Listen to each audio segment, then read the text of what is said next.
And we are live. How's everybody doing? My name is Anthony Brian Logan, and you're watching and/or listening to ABL Live. Thank y'all for being here tonight. You could be almost anywhere in the world, but you're right here with me live on the show, and I appreciate y'all for that. We got a whole lot going on tonight. Have you guys seen some of the pictures from the so-called rally in D.C.? A whole lot of federal rallies, a whole bunch of Agent Smiths in college guy attire. We'll talk about that rally, which was poorly attended. They're mad that nobody went there. They're mad that we didn't fall for the bait. One guy got arrested and he was undercover. We'll talk about that later. Also, shout out to Nicki Minaj destroying mainstream media. They're really bloodthirsty, but she's not going for it. We'll talk about that particular story in a little bit. Also, Chicago Mayor Lori Lightfoot trying to sue gangs in order to stop the violence in the city. Not sure how that's going to work out. I mean, what are you going to do? Who are you going to sue? Some random 13, 14-year-old in a white t-shirt and some dreads? And what are you really going to get? We'll talk about that as well. Also, the border crisis has been out of control, but it's getting much worse. 10,000 and growing Haitians up under one bridge from the least vaccinated country in the Western Hemisphere. Also, the Florida mom kicked out for not having the shot. We'll talk about all those things and more on tonight's episode of ABL Live. And I thank y'all again for being here. You guys are the best audience anywhere on the internet. So if you enjoy this show, if you enjoy what you've heard thus far, please give the video a thumbs up. Also, like the video, share the video, do all that good stuff. If you're listening to me on your favorite audio streaming platform, give me a 5-star rating. Give me a review. Do whatever you can. I'd appreciate that as well.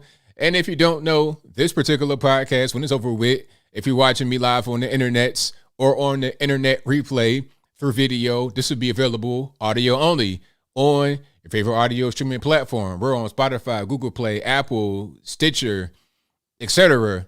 Link for that will be in the description box, or just go to your favorite platform, search ABL Live. I should pop right on up. And shout out to everybody that's reviewed me over on Apple iTunes. That's probably our biggest podcast platform. So shout out to you guys over there, and shout out to you guys everywhere. It doesn't matter where you listen to it, but shout out to all the Apple iTunes listeners. You guys are the biggest block out of the podcast bunch. And also, shout out to my sponsors, of course. You know, I got to do this every time. Shout out to patriotpost.us. If you're looking for a real, trusted, reliable source of news and information, conservative guys, good guys that I've met, that I know personally, patriotpost.us. Look no further.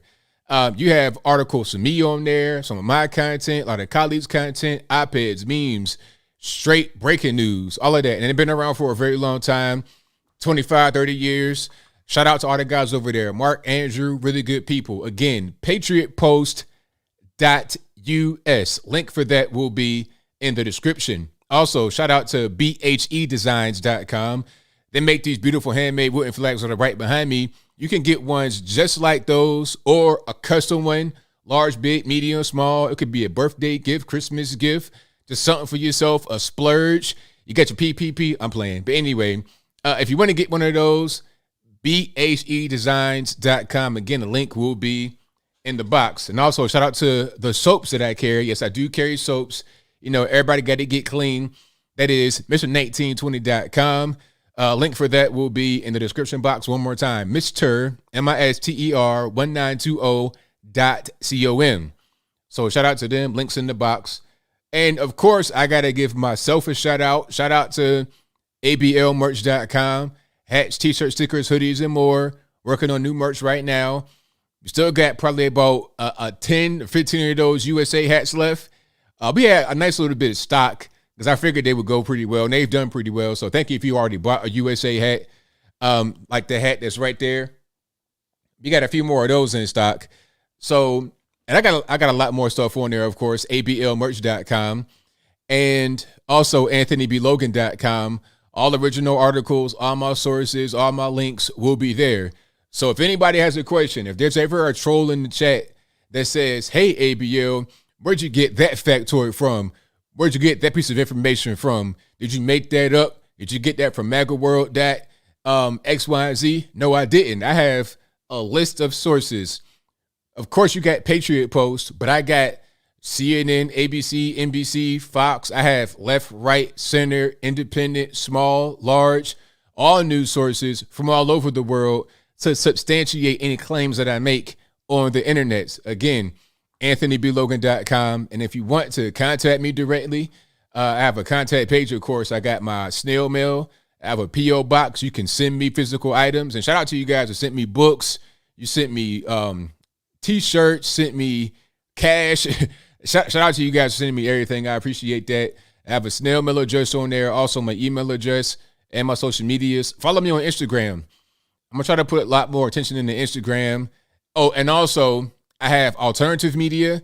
And shout out to Columbus CWR right there. I happened to catch it just in my corner of my eye, who says, shout out to ABL, love the work and hustle. Hey, thank you. I appreciate you. I couldn't do it without you. But shout out to my website, AnthonyBLogan.com. Everything's right there. And let's get into the topics. We got a whole lot going on today. I'm not even really sure where to begin. Where shall I start? I think I'm going to start with Chicago mayor, because I think I touched on this last time, but I may have touched on it during the phone call, because shout out to one of you guys. I don't remember your name, and I apologize. It's my fault. Blame the black man for it. But one of you guys called last show and you were asking about this. And I'm like, hey, you know what? I'm going to do a video on that. And I did it. So shout out to you for giving me the topic. That video I did because of you. So pat on the back for yourself. You deserve it. Big up yourself, as the Jamaicans say.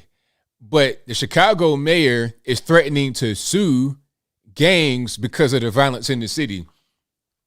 Now, when I heard that, I'm like, okay, how are you going to sue gangs in the city? Who are you going to sue? If you go to like LA, some Bloods and Crips have LLCs, but that's not the majority at all. And I think the guys that have LLCs are not active gangbangers. Okay, neighborhood, nutty block, whatever they want to call themselves, these guys are not going to be easily looked up in this is a business database. It won't be a website that says, hey, we're the gangster X, Y, and Z, this, that, and the third set of this gang. We're going to be doing a drive-by at 9 a.m. on Easter Sunday. Bring some snacks and some candy for the kids. They're not going to be doing that. The criminal element are not going to have that kind of organization. There may be organization, but it's not going to be to the point where there's a chief executive officer of gang banging, secretary of sidewalk shootings. You're not going to have that with a street gang. So when you're trying to sue these guys, what are you even trying to do? You're going to sue some of the guys that are committing the violence. Well, I have a novel idea. Just hear me out. This just might work, Lori Lightfoot. I know you have a problem with the violence in the city of Chicago, and you're trying to figure out ways to solve it. You're trying to sue these guys and get them in trouble that way. But I have a novel idea, and just hear it out. You could just punish them according to laws that are already on the books for criminal actions, rather than trying to go around the back door and get them on some civil action. If these guys are gang banging, shooting them up, boom, boom, boom, bang, bang all day long, how about having police out there, having the police presence, getting these guys arrested, and then getting them sent to the penitentiary, making big rocks into little rocks? How about that? Maybe that'll work. Rather than giving these guys slaps on the wrist, rather than trying to defund the police, rather than looking the other way when guys are dealing drugs and shooting and killing each other. Maybe that might work. If you know who to sue for the violence, why can't you just arrest them? Try using the criminal court rather than the civil court. And check it out. She wants to sue them to go after their assets. That's called civil asset forfeiture. That's an old school thing. As I said in my video, I saw that a lot when I was a kid, because I remember I was about 12 years old. I told the story already in the video, but I'm going to tell it again right here. I probably was about 11 or 12 years old, and I was riding around with my dad in Portsmouth, Virginia. If you know about Portsmouth, Portsmouth is a dangerous area, depending upon where you are. And that's where I was living at the time. That's partly where I grew up. You know, I remember it'd be shooting outside. You got to get down on the ground. That was like normal for me. And then I got told it'd be so crazy in some spots that it get to the center of the house like it's a tornado coming, so they can get in the tub so the bullets can't get all the way through. Because you can have bullets coming in the front and the back window. And if you're in a small apartment, I mean, it could be kind of difficult. But anyway, so we're riding around Portsmouth, and I'm looking at a Honda Civic painted with police colors. I'm like, Dad, what's going on with this Honda Civic painted in police colors? Because as I said, usually a police car, they'll have a big, 1,000-foot long, size of a yacht, Crown Vic, or a Dodge Challenger or something like that for a police car. It's usually the same kind of thing as uniform. It's not really going to be a bunch of different cars that are police cars. But in Portsmouth back then, you had Honda Civics, and it was a racer. If you know what that means. If you're from Virginia, you know what I'm talking about. But you had a racer. It didn't even de-rice. It didn't even put it and modify it. It was straight from the street. It put police paint on it. It did the same thing with like one of them big, what's some dope boy cars, them tan Tahoes or whatever that kind of, that big SUV is that a lot of dope boys use. They had one of those too, and they painted in the police colors. I'm like, why are they doing that? And he said, hey, this is civil asset forfeiture, right?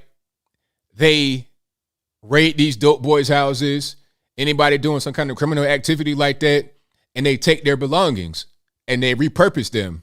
They'll take their cars.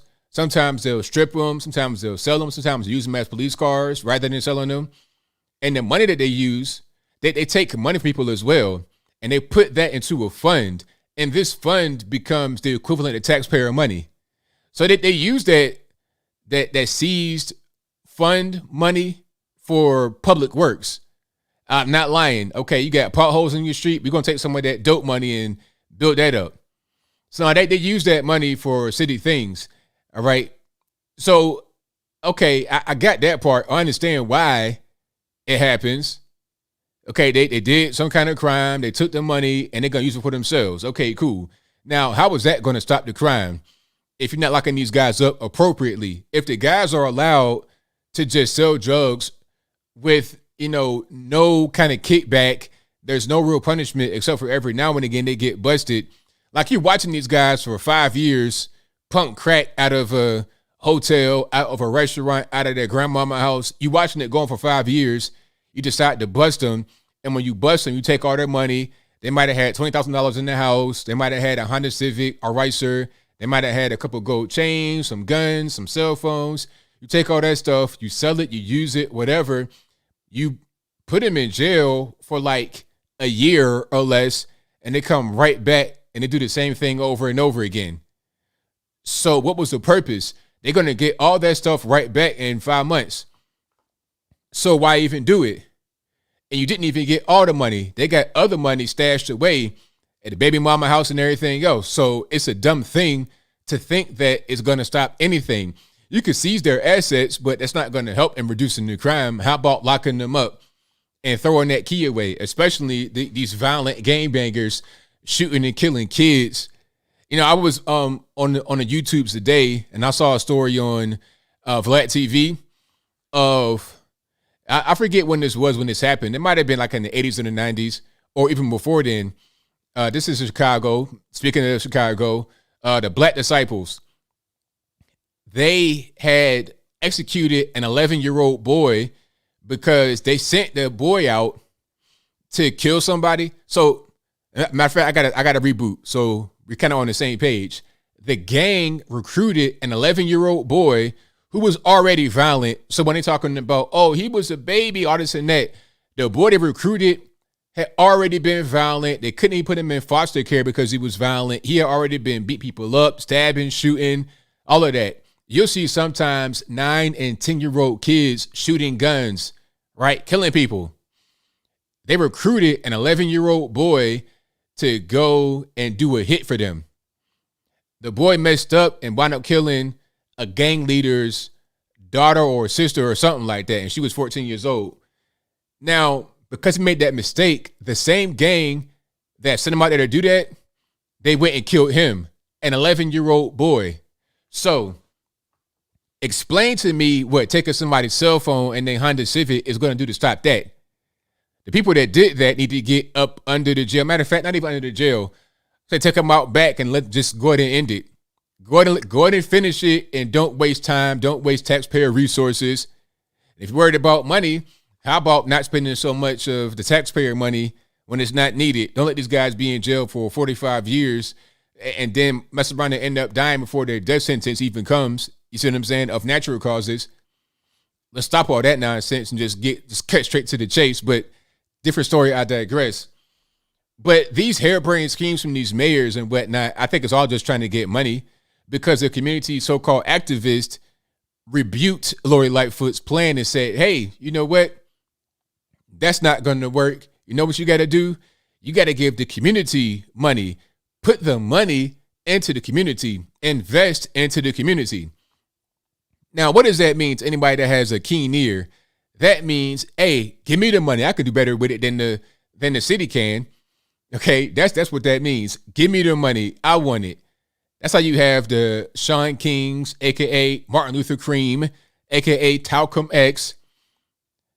That's how you have these guys that are created. Also, Black Lives Matter.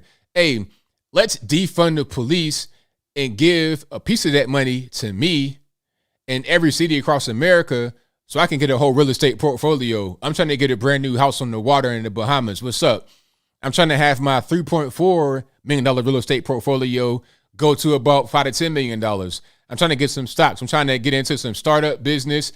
You got whole venture capitalists out there from all this SJW woke money that's floating around. So everybody just trying to get money, but rather than being so greedy and thirsty for some cash, how about just allowing police to do their job? How about locking these guys up? How about having a real police presence there? And also, how about having an environment that is police friendly? You know, a lot of police across the country are quitting, saying, you know what, this ain't really for me. This is a toxic environment. I don't really want to be here. I'm going to go so much. I'm going to just go. I'd rather be shoveling doo-doo off the ground in San Francisco than be a police officer. I can just do my job, mind my business, and go home. And I'm getting paid a bunch of money. I feel like the doo-doo scoopers in San Fran make more than police. Maybe I'm wrong about that, but if I'm wrong, let me know. But I heard like 6 figures for a doo-doo scooper. I'd do that right now if I had to. No cap, as the cool kids say. I care not. I care not. I got my biohazard suit on. I'm not finna get your stuff on me, your crazy juice on me. I'm good to go, right? I'll take that $100,000 versus being a police officer where I'm unappreciated, no support, can't do my job. If I make one false move, it doesn't matter if it's my fault or not, they're going to send me up the road. My life is over. They're going to end up killing me in the penitentiary for what? Why? Have a friendly environment for police, empower the police, let them do their job, and lock criminals up. Sound good to me? It sound good to y'all, sound good to me. All right, bring back Mayberry RFD, 1,000%. Bring it on back. Bring it on back. All right, and what else we got? We have a whole lot going on tonight. There's a whole lot happening. The DC rally. Have you guys seen this? Have you guys seen the DC rally? Now, I'm not sure. I think some of you guys have been asking me about that when you call in. You were saying, hey, are you going to that rally in DC? To the federal rallies that are watching, because I know you're watching. Shout out to all the feds that watch the show. Hey, salute to you guys. Hopefully you enjoy what you're watching. You know, it might be your assignment to watch this show, but hopefully you enjoy what you're watching. You know, I don't want you to be wasting your time sitting here like, you know, get ready to go to bed on the stream. Hopefully you enjoying the show, and thank you for watching. I appreciate it. Matter of fact, if you can like it and you're not on some kind of secure bat phone in a dungeon somewhere, like that video for me, but I digress. So there was a rally today in DC, and they were talking about, it's like January 6th part 2, some kind of like free the political prisoners from January 6th. I was like, nope, that's going to be a trap right away. It's going to be a trap. Don't do it. And shout out to Iraq veteran 8888. He's a really big YouTuber here. He has like 2.5 million subs. He's a what they call a gun tuber. He does a lot of gun related stuff on his page. But he put this on his Instagram page, and if you guys haven't seen it, I'm gonna put it on the screen right here so you're able to see and hear what he's talking about. But the federales visited him at his house. They came to his crib in Georgia before the actual rally started, saying, "Hey, are you going to the rally? Were you at January 6th?" So let's put him on the screen right here. Give me 1 second, and we're gonna go ahead and get that rocking. Here we go. And again, this is Iraq veteran 8888. Look him up right here on the YouTubes and everywhere else. Check him out. Afternoon, everybody. Hope you're having a great day. Look, I wanted to just mention something really quick. Apparently, I didn't know this, but there's something going on tomorrow on the 18th in D.C. I'd strongly suggest not going. Don't show up. And I'm going to tell you how I know that something's going on on the 18th tomorrow is because the FBI just showed up on my front door this morning to ask me about if I was in D.C. on the 6th and if I wanted to be in D.C. tomorrow on the 18th. Of course, I didn't know anything was going on, but apparently the FBI just told me something's going on. So don't go. There you go. Have a good day. Enjoy your weekend. So yeah, the federals came to his crib. Now, I've not had a federale come to my door, and knock on wood, hopefully we don't have that happen. But yeah, I've not had anything like that happen, but I've heard that kind of story before. And I guess they were afraid that it would be like a January 6th repeat. The media were kind of pushing it. I've not heard anybody that I know talk about it at all. I didn't know about it until I think one or two of you guys that called me and told me. And I usually know about all the goings on. Whenever something like this will go, I know everything that kind of goes on. But I hadn't been hearing about this. That's not, maybe it's kind of like beyond my circle. I don't really know, but I hadn't really heard about it. But once I did hear about it, I kind of heard about it a little bit more.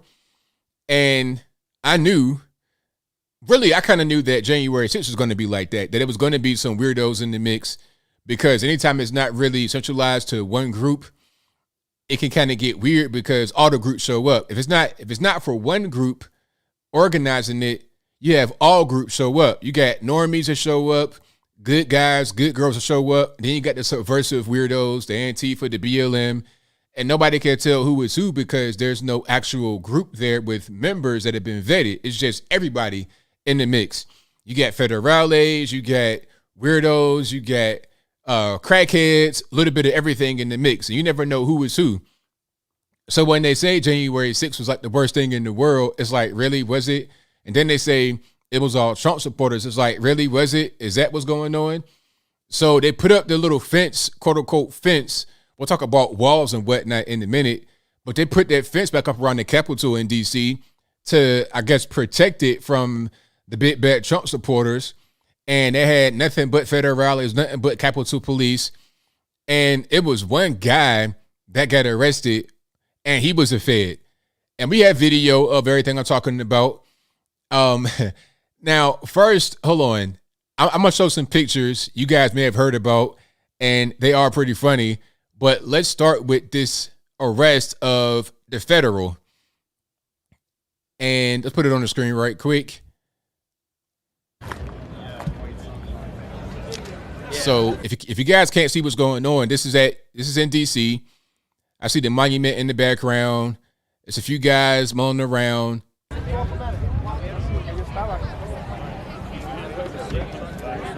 It's like in the crowd, from what I see right here in this little freeze frame, I'm seeing guys with telephoto lenses, journalists, obviously. I'm seeing Capitol Police with riot gear. I'm talking about if they had this kind of force at the southern border, we wouldn't have 10,000 people under the bridge right now. But I'll talk about that a little bit later. So, kind of walking around. Now, here's a little hubbub. They are arresting this guy, or they're questioning him. They got like tactical vests, all black, helmets, a little bit too much, quite frankly. Just a show of force. I'm not sure how hot it is out there, but if it's anything beyond 70 degrees. They about to bust in the flames with all that stuff on. Okay. I'm going to get the cred. So did you hear him say, let me get the cred? So they're trying to get his credentials. Because there's a guy right there with a mask on, all black. And I guess he has a gun on him. And they're trying to make sure he's supposed to be carrying the gun. Because you can't really do that in D.C. Guns in D.C. kind of are a no-go. They got shields. They're carrying shields. I'm turning the volume down. They're carrying shields, and they have shields that go over their face. So now they're digging in his pocket, and then they pull out a badge. It was kind of hard to see it right there, but the guy that they're arresting has a badge on him. And I'm going to pause it right here, but there's more about this. Hold on. Matter of fact, and then they eventually escort him out. But the video kind of gets weird on Twitter. But they escort him out. If he was to have a gun on him and it was illegal in D.C., he would have got arrested right there. But because he was an undercover federale, then it's all good. So here's a more up close picture of the guy's credential. All right. If I can zoom in a little bit, that'd be good. Let's try to do it this way. All right. So that's him. That's a guy being arrested or detained, whatever you want to call it. And then here's the guy's wallet. You can see the badge right there. Okay. And then you can see like a little bit more of a clear picture right there. That's a badge. So the only guy that got arrested was law enforcement. And you know, they do that all the time. It's like, oh, are you undercover? And they ask him, are you undercover? He's like, nah, I'm just here. Is he a midget? I don't know. I think the other guys just have a bunch of stuff on. The crazy, look at his body armor. I mean, really? Are you about to fight a final boss in the RPG or what? Good grief. I mean, all of that for nothing, really. Nobody was even armed on January 6th. What are you even doing? But yeah. Now, that's that. That was that one guy that got arrested. But also, here are some guys. Here is a prime example. Let me go back to it right quick. Here's a prime example of the kind of guys you want to avoid. If you go to an event like this and we say, hey, there's federales everywhere, these guys, or you need to look out for. Now, check it out. These guys are at the so-called march. Now, do you believe they're just regular, everyday guys? They're not with the feds at all? I mean, look at these guys. First of all, let's break this down, shall we? Okay. All these guys are dressed almost the same. They have on, like, kind of, I don't want to say, like, not tight shirts, but I guess you would say fitted T-shirts. Probably the best way to say it. But patterns on it. Look like an Old Navy commercial, an Abercrombie commercial, that kind of stuff, right? That's clue one that these guys might be kind of in the federales. Number two, all clean shaven, no beards. Number three, all have on dark sunglasses that appear to be the same sunglasses. Number four, all have short haircuts. A lot of high and tight stuff going on. And shout out to one person on Facebook who said that this guy right here in the center appears to have a fresh haircut because his scalp area where it's like shaved is buzzed all the way up to the top, like completely bald.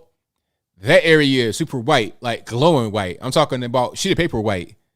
But he has more of a tan on the rest of his body, except for that one part where his hair was covering it from the sun. That's a very good observation. Also, you have the one guy right here in a teal color shirt or blue, whatever that is. He's turning around and the way he's looking is like, okay, do I need to kill this person? Like, what's going on here? You understand what I'm saying? All these guys are pretty, you know, you tell they go in the gym, they work out. They dress like they're young guys, but they're kind of old guys. You know what I'm saying? Have you ever seen that meme where it's like, hello, fellow students or fellow young people? when it was Steve Buscemi, that's kind of what's going on here, right?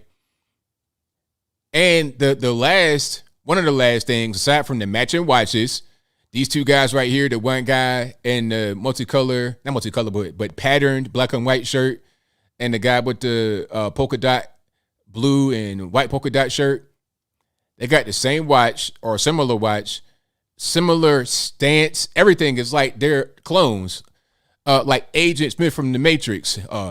Mr. Anderson, that's what's going on here. But the final thing is the black socks.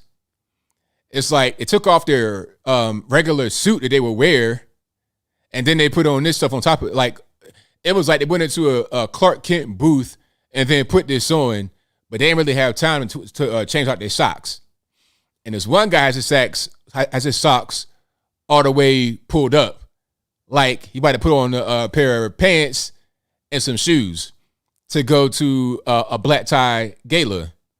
But the other guys had their socks kind of pulled down in their shoes because they understand the assignment. However, these guys are not fooling me. I'm seeing federales all day long.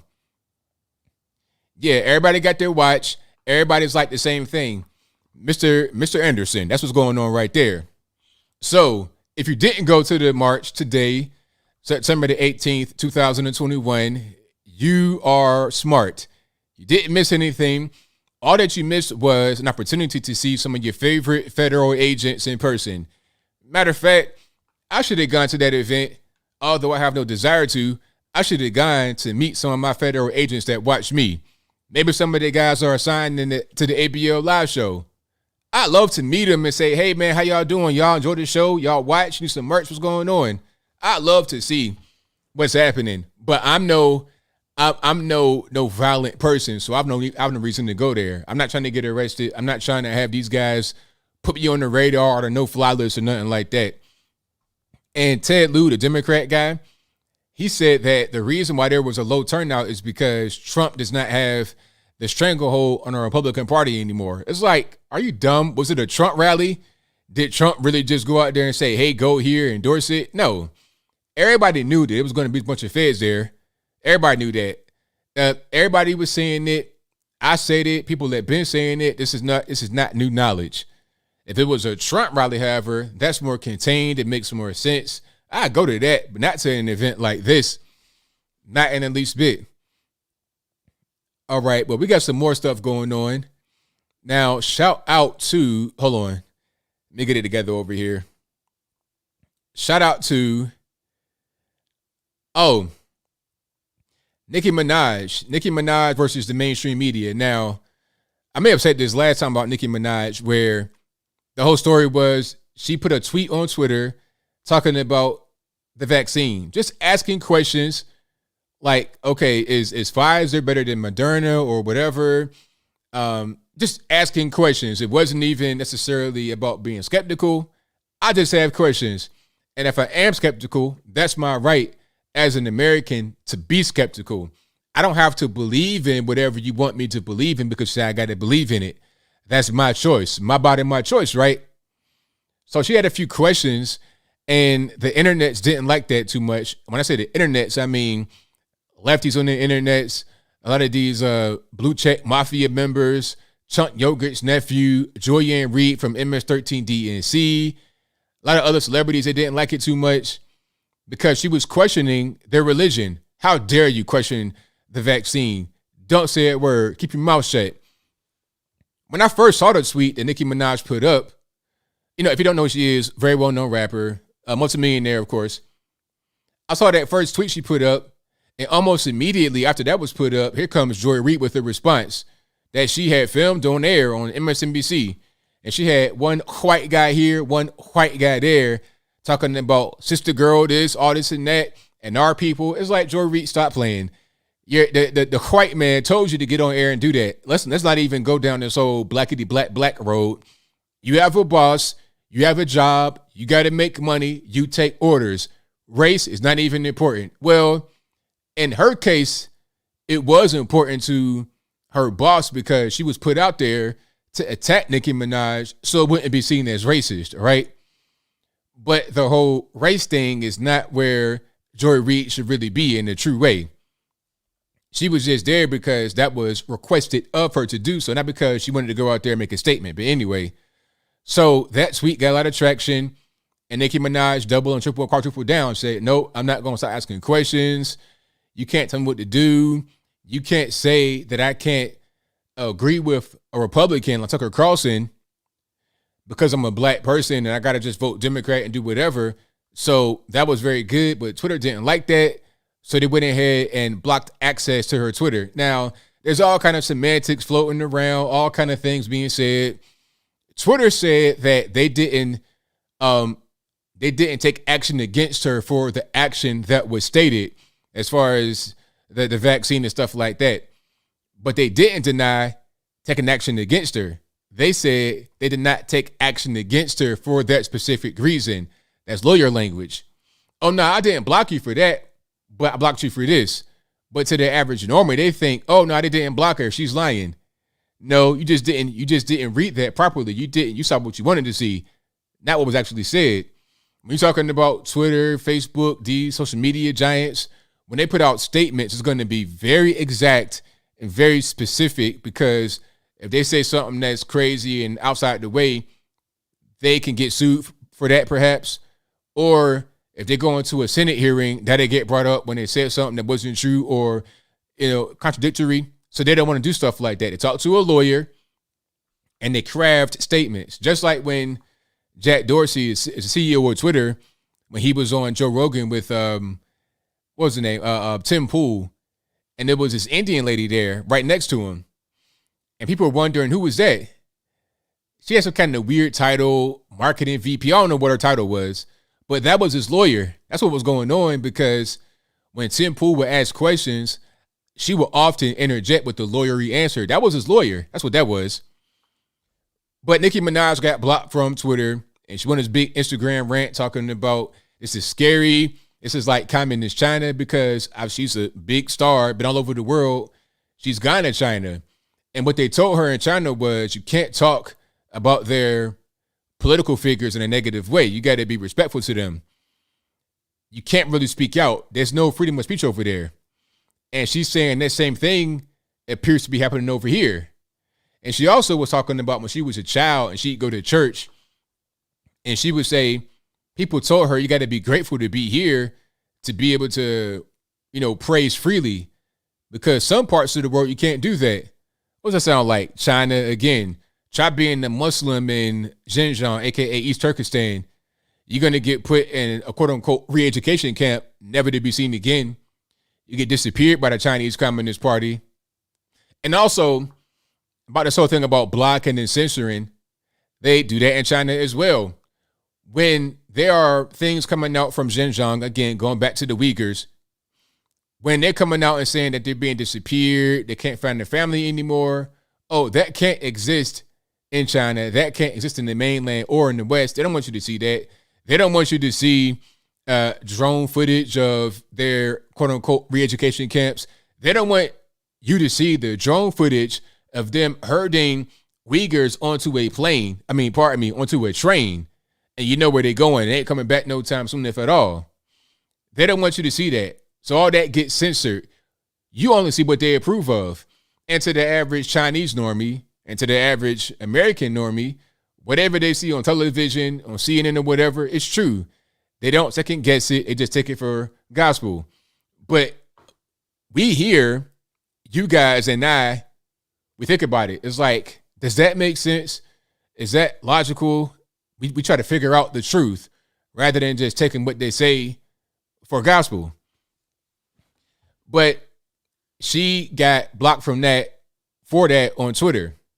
Then it became a media frenzy because of one thing she said about her cousin. Now, I don't want to get into the details, but let's just say her cousin had an adverse reaction to the vax, according to what she heard. According to her anecdotal story, that's what was going on. Her cousin got the vax, had an adverse reaction, and then there was some other issues that happened that complicated his marriage or pending marriage. So she said that was a cousin in Trinidad. The health secretary from Trinidad got on TV and addressed Nicki Minaj directly, talking about, we took all day to run this down. We took all day, but can't find it. Saying basically, hey, we look all over the island. We can't find any corroboration of this story. We don't have anything like that in Trinidad. So then it became news networks going to Trinidad to find her cousin, literally. And she got DMs from reporters from The Guardian, or one person from The Guardian, talking about, hey, we want to talk to you or to your cousin. And I know you're kind of apprehensive. Matter of fact, I think it was not necessarily to her. I think it was a DM sent to one of her family members. And they were trying to get them to do an interview or to talk to them. And they were saying in the tweets that, hey, I know you kind of, hesitant to talk to us, but CNN is here already. CNN is in Trinidad and they're going to find you. So if they find you, then they're going to put out all your information, where you live at, your address. Talk to us, and we won't do that to you. We'll keep all your information confidential. So what it sounds like to me is, talk to me or we're going to dox you. So Nicki Minaj said, all right, bet. How about I dox you? I'm not saying doxing is okay. Obviously, it's not okay. It's not right for the reporters to threaten to dox Nicki Minaj or her family. But if they threaten to dox you and you dox them back or dox them first, I mean, how you going to say I'm in the wrong? Or not me, because I'll never do that. But how is anybody going to say Nicki Minaj is in the wrong for doxing the reporters when they were threatening to dox her family? All because of this story that came from a tweet. It went from a tweet to, yo, we're here in Trinidad and we're going to track you down. We're going to find you. What? I didn't even say anything. She said it. Why are you trying to track? The media does that. So I think people are seeing this. Nicki Minaj has 22 million followers on Twitter, but she has 150 million followers on Instagram. And more than that, when you're talking about just fans all over the world, Japan, Africa, Asia, Europe, everywhere. You got fans all over the world, all over the U.S., Canada, Mexico. When people see how she's being treated by the media, being bullied and whatnot, it may cause a domino effect of others to be like, all right, I'm going to go against them as well. I'm not going to be bullied by them either. I'm not going to let them DM me and threaten to dox me, so I'll talk to them. I'm not going to do that. So shout out to her. Her music, I'm not a fan of the music, but that's irrelevant. I don't got to be a fan of your music to support what you're doing. It's a lot of people that I don't approve of everything they do, but that doesn't really make a difference. What's most important is what you're saying right.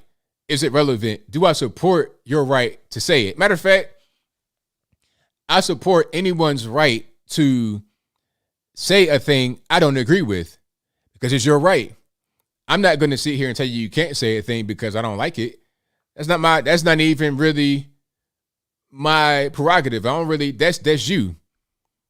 Whatever you say is on you. I don't got to agree with it. But if I agree, then I agree. I'm not going to sit here and play that game banging Bloods and Crips game where it's like, you got to always, it's like you got to have enemies. You got to always hate them no matter what. I will never do that, because if that's the case, how would you ever get anybody to come to the other side? Because in reality, if it's going to be game banging, red versus blue all the time, then you would never be able to get anybody on your side. It'll always just be that way, and that's it.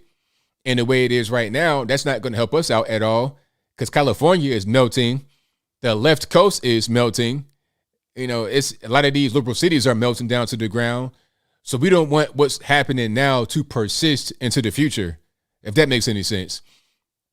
So yeah, shout out to Nicki Minaj for just keeping it all the way real and letting everybody know, hey, you cannot bully me or my family. You want to try to dox me? All right, well, check this out. I'm going to do this.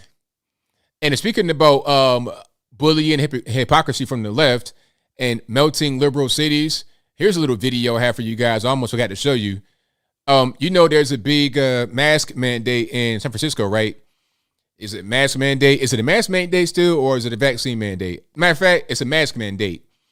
In San Francisco, you can't, if you go to a restaurant, you must be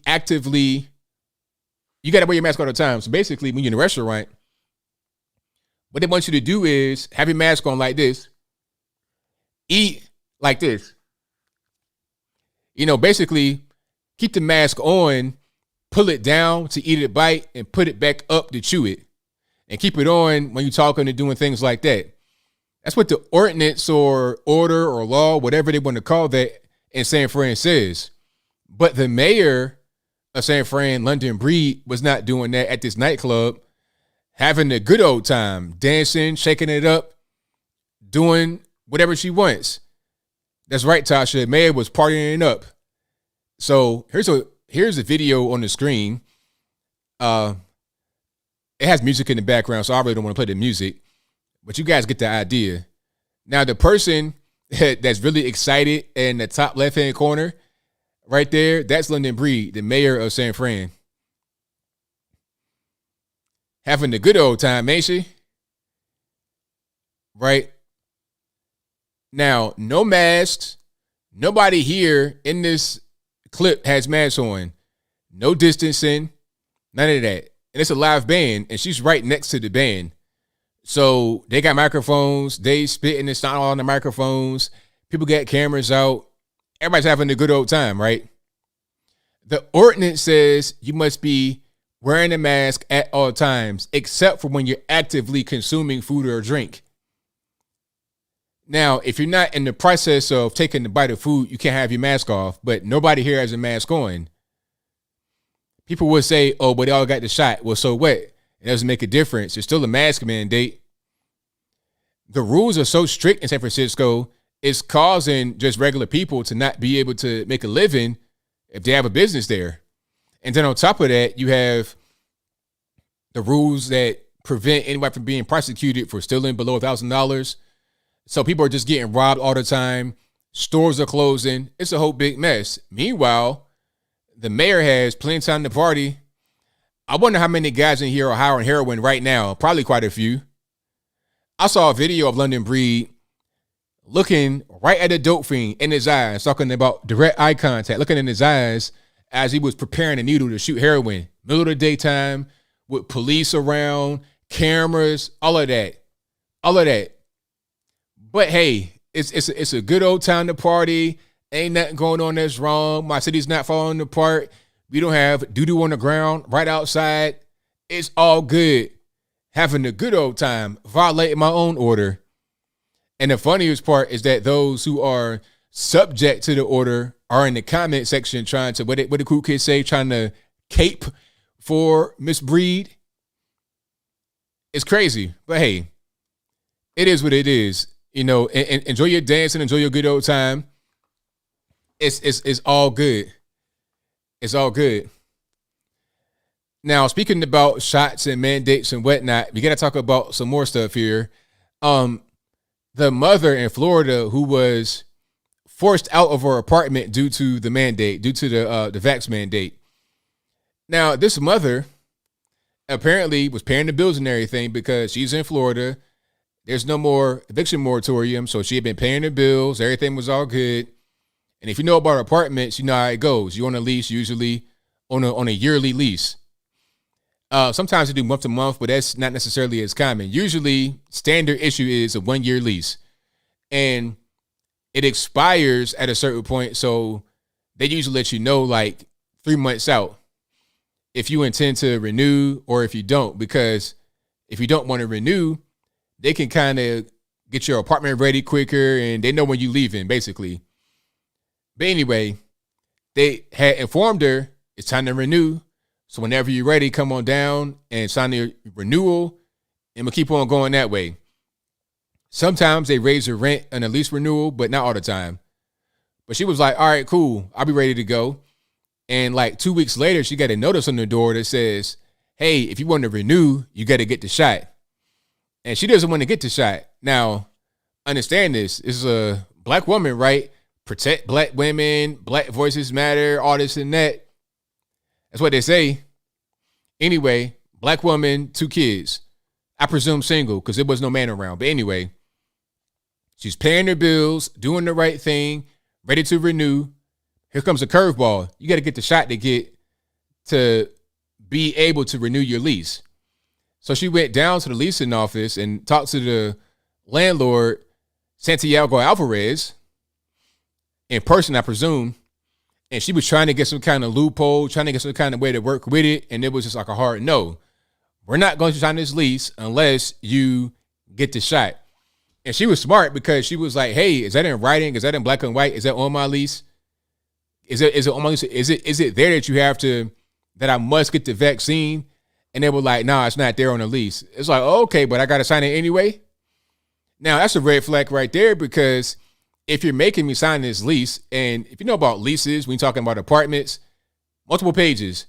Like when I used to rent an apartment, every year they give you a folder, a thick folder with all your papers in it, and you got to sign each page. They explain to you what's on the page. You initial it. That's how it was when I was in the apartment in Virginia. They explain to you each page. You initial it. Initial. It was like buying a house almost to lease an apartment. But anyway, she's like, is that in writing? She's like, and they're like, nah. So if it's not in writing, then why are you trying to require it? If you can't put that part in writing, then why give me these 25 pages to have everything else in writing? It could be an easy form you put in there, because a lot of the pages are individual sheets of paper talking about mold and stuff like that. Put the vaccine thing in there, or you can't do that because it's illegal. So the guy knew it was illegal, and he said the reason why he did that is because he got tired of seeing his tenants die, allegedly, and he wants people to be vaccinated to protect other people from dying, which is completely dumb. It's illegal. You can't do that. There's already a rule against this. He must have go to court and fight it, though, but it already came from the governor, DeSantis. For every violation of the ordinance against requiring vaccinations, $5,000 each. It should be a higher fee. I say $25,000 each for each violation on which someone requires a vaccination to engage in business of any kind. $25,000. That's what it should be for the fine. But anyway, he knows it's not legal. That's why he didn't put it in the lease. But then beyond that, he says, oh, I got it to protect other tenants from people who are not vaccinated. First of all, if I'm in my apartment and it's me and two kids, what does that got to do with anybody else? Right? We're not in some kind of communal living. This ain't no penitentiary where it's like a bunch of guys in the dormitory. It's not like that. You're in an apartment. I got my space, you got your space, and that's it. But let's just say they got to congregate at some point, and in the hallway, and if it's some stairs or elevator, whatever the case may be. If your vaccine works, then you straight, right? If you got the shot, you good. It protects you. If it doesn't protect you, then how can my shot protect you? If you can't protect you with your shot, how are you going to protect me with your shot? What type of sense that make? If you have on a bulletproof vest that doesn't work and you getting shot straight through it, and you tell me, hey man, put this same vest on, a duplicate of my vest, so my vest will work better. It's not changing the makeup of your vest. You still got the same vest with no pads, no plates, no nothing. You got a silk comforter on your chest, sir. So if I put one on, we're going to be shot together. We're going to be Swiss cheese together. Put us together, it'd be a whole puzzle, a whole jigsaw puzzle to put together. 144 pieces ASAP from one gunshot. Bang. We Swiss cheese from one buckshot from a shotgun. It makes no sense. People don't understand what this is. They're doing things that are illegal and anti-science. What did Rochelle Walensky say, the CDC director? The vaccine only prevents hospitalization for the person who has it. It does nothing for anyone else. It does not prevent transmission, meaning catching it or spreading it. It only helps with going to the hospital less, allegedly. That's all they say. People talking about, oh, well, if you get it, you're going to get herd immunity. Where did that come from? Making up stuff. Oh, if you get it, we're going to have a better chance of being able to fight it. She said that it doesn't do that. If it doesn't do that, how is it going to do it when more of us have a thing that doesn't do it. If my bike does not have wheels on it, and you get the same bike, if everybody's pedaling, ain't nobody going nowhere, ain't no wheels on it. It don't work. People are dumb though, and they're driven by fear. So their fear drives them to latch onto a thing that they think is correct when it's incorrect. But hey, so this is really crazy. Hopefully this guy goes to the penitentiary for this. You already know how I like to do. Big rocks, little rocks. Well, if not to jail, at least the fine got to get paid. And if I was the young lady in a situation with the kids and all of that, I'm suing. I'm suing big time. And the guy, the landlord, talking about I want to put nobody on the street. I'll give them some time. It's like, nah. I have an apartment. I'm paying my bills. I'm not delinquent. I do my thing. You're basically evicting me by an undue process. You're kind of coercing me to get out. You're forcing me to get out. Eviction, you got to go through a legal process. You can't just evict somebody just because. It's got to be a process legally. You got to go to a judge and all that kind of stuff. You can't just say get out if you have a lease and all that kind of stuff. That's not how that works. It's got to be a proper eviction. So that was kind of an end around to an eviction. And the woman said that the reason why she left voluntarily versus getting evicted is because she still got to live somewhere. So if you're not dealing with a lot of money and you got kids and everything, single mom, you're trying to secure an apartment before you mess around and get evicted and be homeless, number one. And then number two, when you're trying to go somewhere else, you got that mark on your record of an eviction, and you won't get a good recommendation from your previous from your previous apartment. Now, when I moved from Virginia to where I'm at now, I rented a house. In my previous apartment, I put them down as a reference, so the people the landlords of the house I was renting, they could call them and be like, "Hey, was he a good tenant? He paid rent on time," and they did that. They actually did call, so it matters. So she was smart to do it the way she did. She was forced out, but I would sue ASAP. And even if somebody would say, kind of like a situation where if you have a job and you quit versus being fired and you have no recourse, it's different in this case because it was clear the guy was doing something that was incorrect, possibly against some kind of mandate, maybe even illegal to do that way. So there's definitely a case there. I would sue for sure. If I was a lawyer, I'd go pro bono just to get that big check on the back end. I'd be Ben Crump. I'll be Ben Crump of of Florida. But anyway, thank you guys for being here. Definitely appreciate you guys. If you enjoy what you're hearing so far, go ahead and give the video a thumbs up. Also, like the video, share the video, do all that good stuff. And shout out to that teacher in Blacksburg, Virginia. That's out there where Virginia Tech is. That's like way far out, Western Virginia, like right off 81. It's south of Roanoke, where my dad is from. It's south of Roanoke. It's like in between Roanoke and Bristol, Tennessee. So it's like right there off of 81. You also got, I think, Sanford is right there. There's a lot of colleges right there in that area. Virginia Tech, obviously in Blacksburg. So this guy's a high school teacher talking about having behavior standards for kids in school is racist because things like sitting down and being quiet and paying attention are parts of white culture. So to try and impose white culture onto non-whites, and if you're in Blacksburg, it's going to be blacks and whites, not really anybody else, as far as I know. To try and impose that culture on non-whites, read blacks, that's racist. Now, it's racist to say that. If you have behavior standards, it should be the same across the board, and it shouldn't be reduced artificially to help someone or to make things look better. So, prime example, if you have behavior standards and the white kids aren't having really many issues following it, but the black kids are, it can't be seen as a thing that's racist against blacks. It can't be seen as that. It's obviously a cultural difference somewhere. So don't reduce it to have fewer blacks get disciplined, because what you're going to have is a more dangerous environment and a less environmentally friendly environment. Environmentally friendly, a less educationally, if that's the word, friendly environment. So have the standard be the same. If black kids happen to get suspended more than white kids, then so be it. Blame their parents or blame them. Don't blame the behavior standards. Have the same standard for everyone.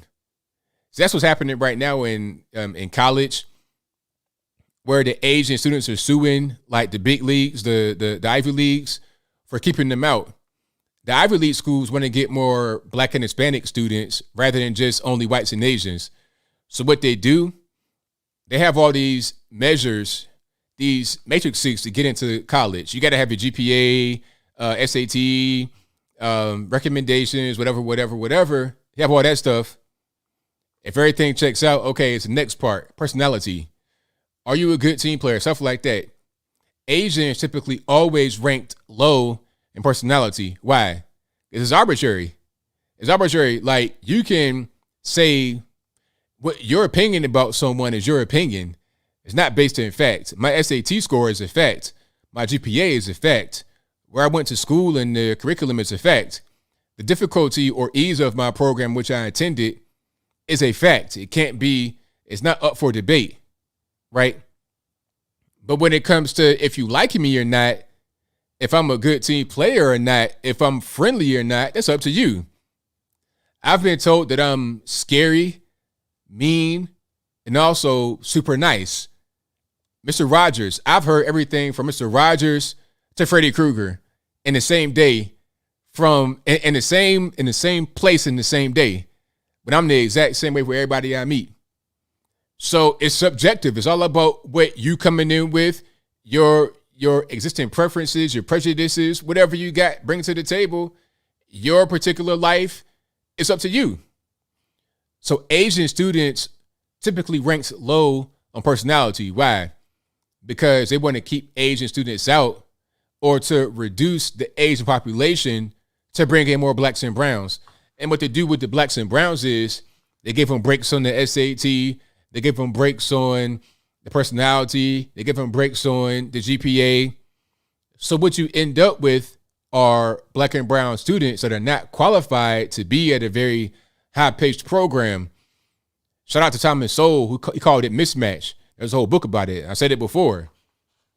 You are in a college that's not suited for you. You're not going to perform very well. And at the end of it, you're going to think, oh, it's racist. And you're right to a certain extent, but not in the way you think.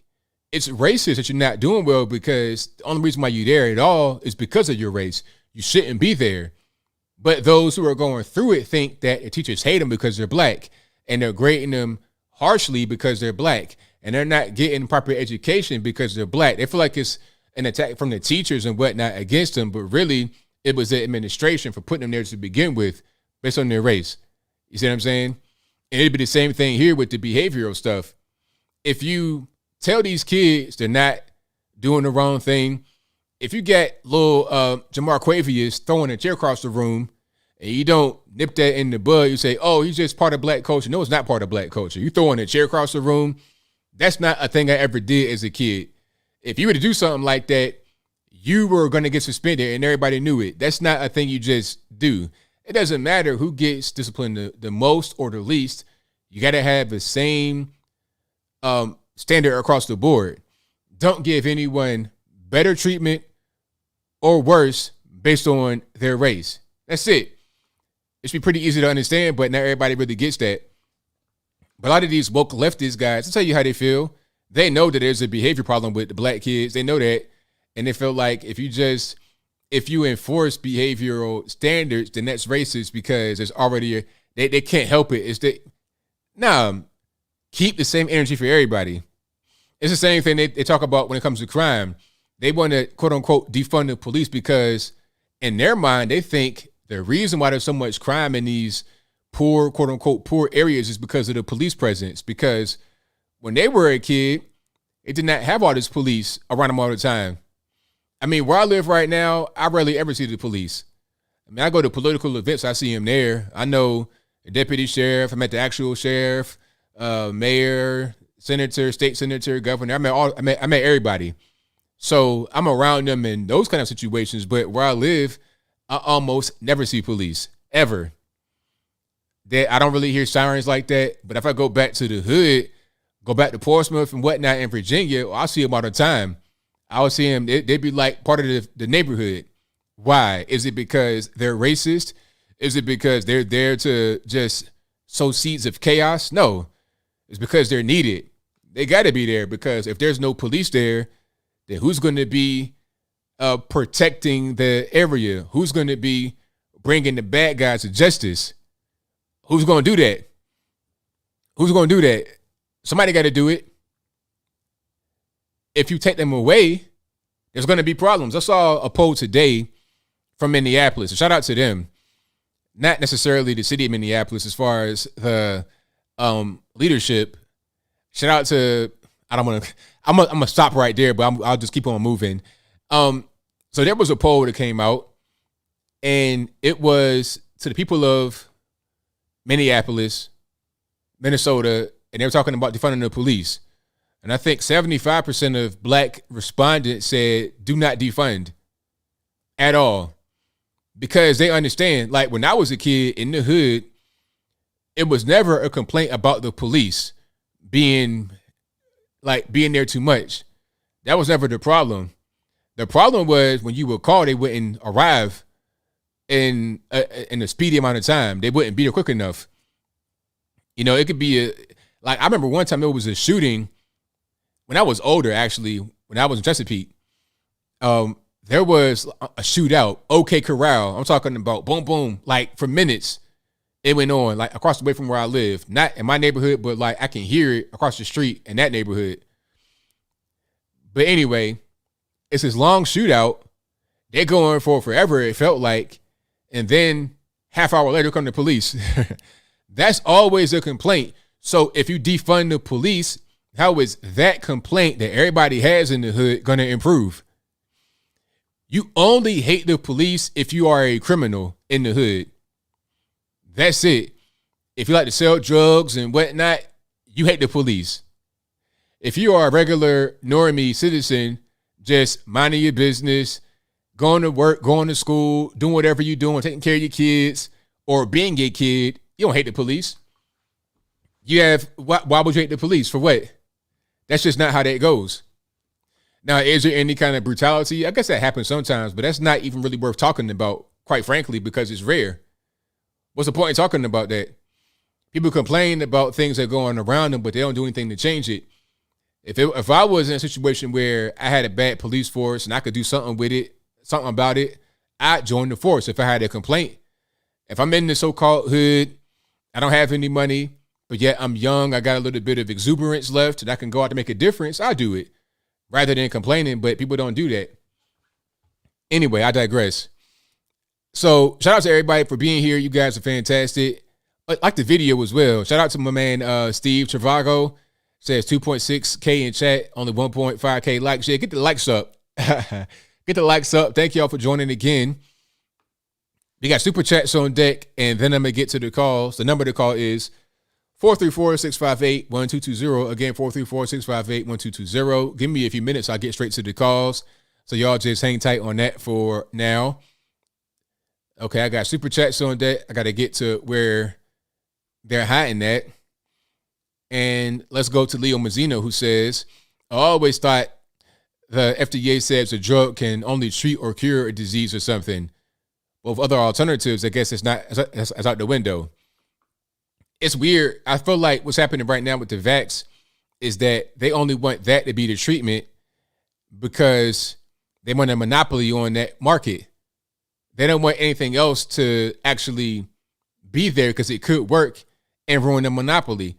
I'm not saying that's true. That's just how I feel. And if I'm wrong, let me know. Shout out to Wolfgang Dial, who says, quote, as a good German, I follow orders, unquote. It's something I wrote to my professor advisors this week, making a splash at the uni while the glowies hold in DC. Right on. Thank you for that. Thank you to Columbus CWR, who says, shout out to ABL, love the work and hustle. Appreciate you for that one, boss. Thank you to Jamie, who says, I'm grateful to God that I get to work my hard parts off doing what I love. I pray the same for you. Oh, right on. Thank you. Thank you to Ian Kinney, who says, Coley Noir is the best gun tuber on the YouTubes. Check him out if you haven't. He did a great breakdown of the Rittenhouse incident, and he's a lawyer. Yeah, shout out to Coleon Noir. Really good channel. I like him a lot. Also, Iraq Veteran 8888. Really good gun tubers. I follow a few of those guys, but I like them a lot. So shout out to them. Also, we got a few from Apu, of course, as always. Apu says, still sad about Larry Elder, disappointing. Next time. Shout out to the federales and khakis and Ray-Bans. You see DC rally, Capitol Police arrested undercover federale. Defund FBI who enabled Dr. Nasser pedophile. Yeah. It's like, all right, FBI, you got some more important fish to fry, don't you? You could be doing something with that border crisis. I didn't even address that tonight. I forgot about the border crisis, but you could be addressing the border crisis right now rather than going to this January 6th retreat. That's what it was. They're out there having a good time. They may as well pop some beers open and drink them and just call it a day. Shout out to Apple, who says, have any Biden administration official resigned yet? Disgrace. They should resign, but I've not seen anything like that happen yet. Apple also says, Trump murks terrorists, Dems cry. Biden's murk kids. Exactly. Right. Did you guys see that where Biden, the administration ordered a drone strike in Afghanistan talking about they killing ISIS-K. But what they really did was kill 7 innocent kids and 3 innocent adults. Talking about they were in a white Camry. A white Camry, really, in the Middle East? That's like saying you got a white Honda Civic here in the States, or even a white Camry. That's a common car. Matter of fact, that's like saying you have a car in the U.S. Well, great. Try narrowing it down a little bit more than that before we just do a drone strike on them and kill them. The dumbest, incompetence. People said that Trump and his White House were incompetent. Please. These guys look like Rhodes Scholar, Rain Man, geniuses compared to these morons in the D.C. area right now. Complete idiots. A white Camry. Come on. Do a little bit better than that. Anyway, I'm getting triggered. Apple also says, Democrats silent, Democrats hypocrites. Also, R.I.P. Norm Macdonald, savage troller of Slick Willie, Hillary, OJ, and the demented harpies of The View. Check out the videos. So hilarious, so funny. Roland Martin live stream, 49 viewers. Thank you for that. And shout out to, hold on, let me go back to where I was. Shout out to TSM Space, who says, the bottom line is that the everyday American is completely leaderless. Thank you to Wolfgang, who says, college guy attire, yeah, at a lefty BS school. Yeah, pretty much. Apple says, awesome live stream with Brennan Tatum, Craig Long at ABL. And also, please do more Thursday evening live streams. We'll try to do our best to do more of those. Thank you to San Diego Varsity Sports, who says, Bosco High School, Los Angeles, smashed Virginia Oscar Smith High School last night, 49-0. Then applied for political asylum in VA. Yeah, I saw that. Funny enough, you said that. I saw that on my Facebook page. I know a guy who has a son on the team, and Oscar Smith. I used to live right there, right by Smith. I lived on that same street. That's on Great Bridge Boulevard. I used to live right there. I could walk to Smith. Smith is a really good school in Virginia, but Bosco is like number 3 in the nation. So you're talking about like the Golden State Warriors in their heyday versus like, I don't know, Toronto Raptors or something like that. Both NBA teams, but one is just, a little bit beyond the other. So shout out to Oscar Smith High School. Also, Bosco High School in L.A. Thank you to Apple, who says, please have on Jericho Green, Modern Renaissance Man, and Terrence Williams. Thank you to Laura Catherine for the T emoji. Shout out to Craig Sager, who says, great name, by the way. Craig Sager says, Atlanta put a $5 million steel fence around the Capitol in October of 2020, a month before the election. Then Democrats played dumb about January 6th. Exactly. Like, how did Atlanta know it, but the federales in D.C., come on, they knew what it was. They already knew what time it was from the beginning. They picked up Enrique Tarrio the night before to get him out of D.C. so there wouldn't be anything that went down that was too crazy because they didn't want to lose their asset. The stuff is so obvious. It's right in front of your face. It's like right here. They're not even trying to hide it anymore. It's ridiculous. All right. So hold on. Let me see. TSM Space says Twitter the oligarch and Google, Facebook, etc. Shout out to Matthew Richardson who says Tom McDonald and Nicki Minaj are gonna collaborate.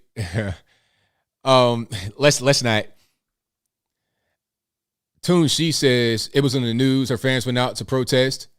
Now that was I saw that about Nicki Minaj and her fans went out to protest.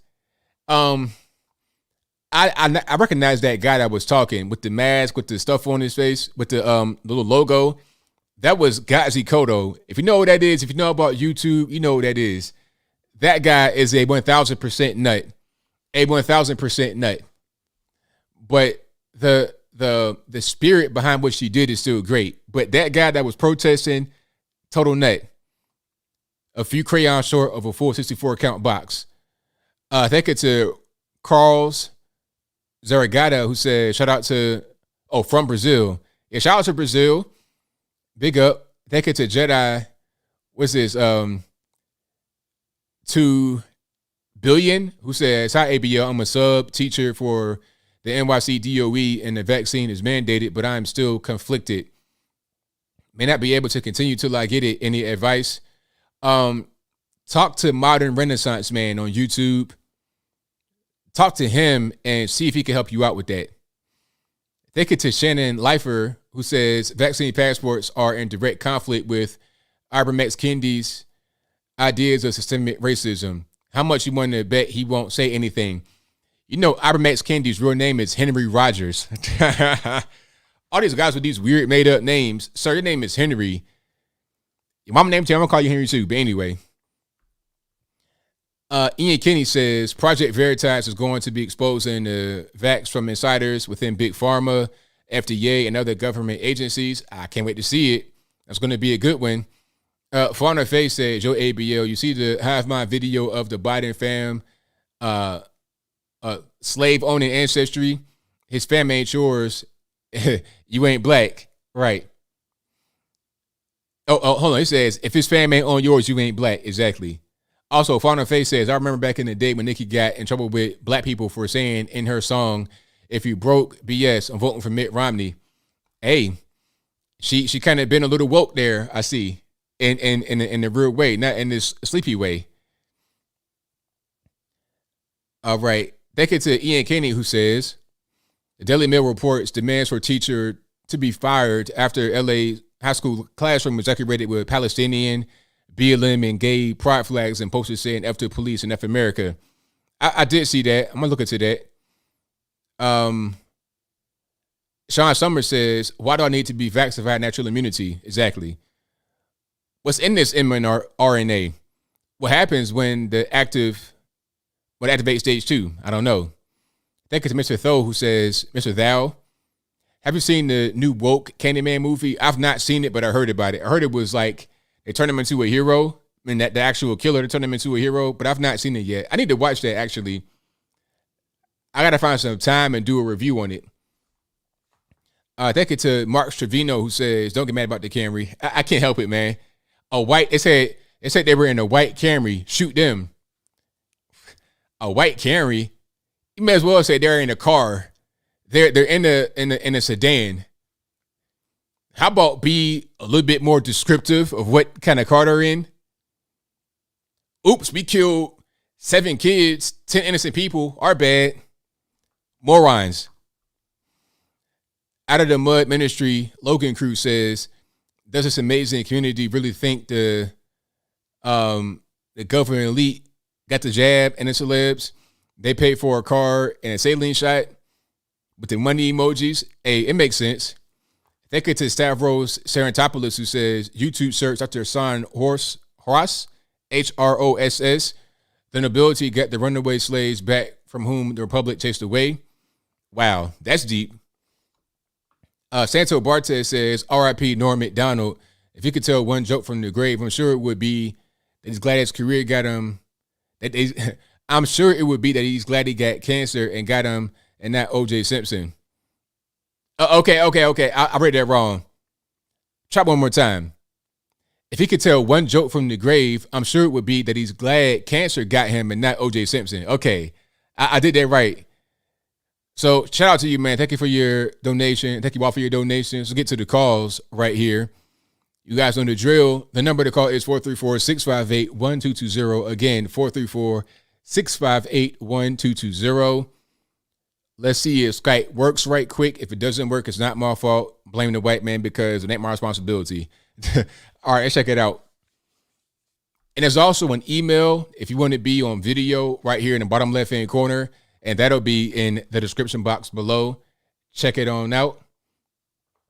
And let's go ahead and get to it and make sure that everything's the way it's supposed to be. All right, let's go. All right, Matt, what's going on? Anthony. What's happening? Hey, get up, get down. 911's a joke in my town. Exactly.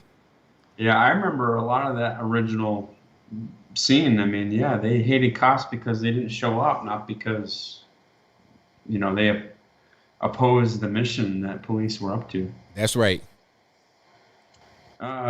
Hey, remember what I said earlier on that, in a contested election, what's going to happen is the generals are going to decide who's president.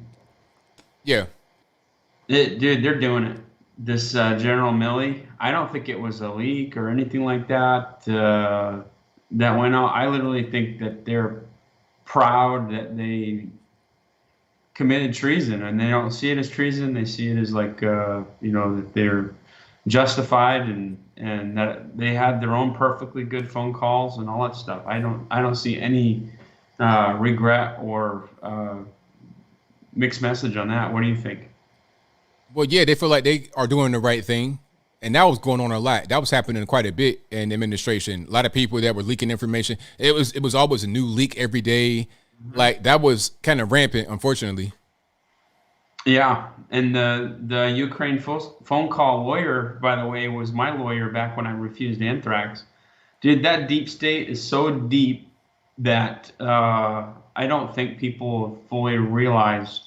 That's why I say, like, if I could ever be president or something like that, I would basically just move the nation's capital to Alabama or Nebraska, somewhere nobody wanted to be.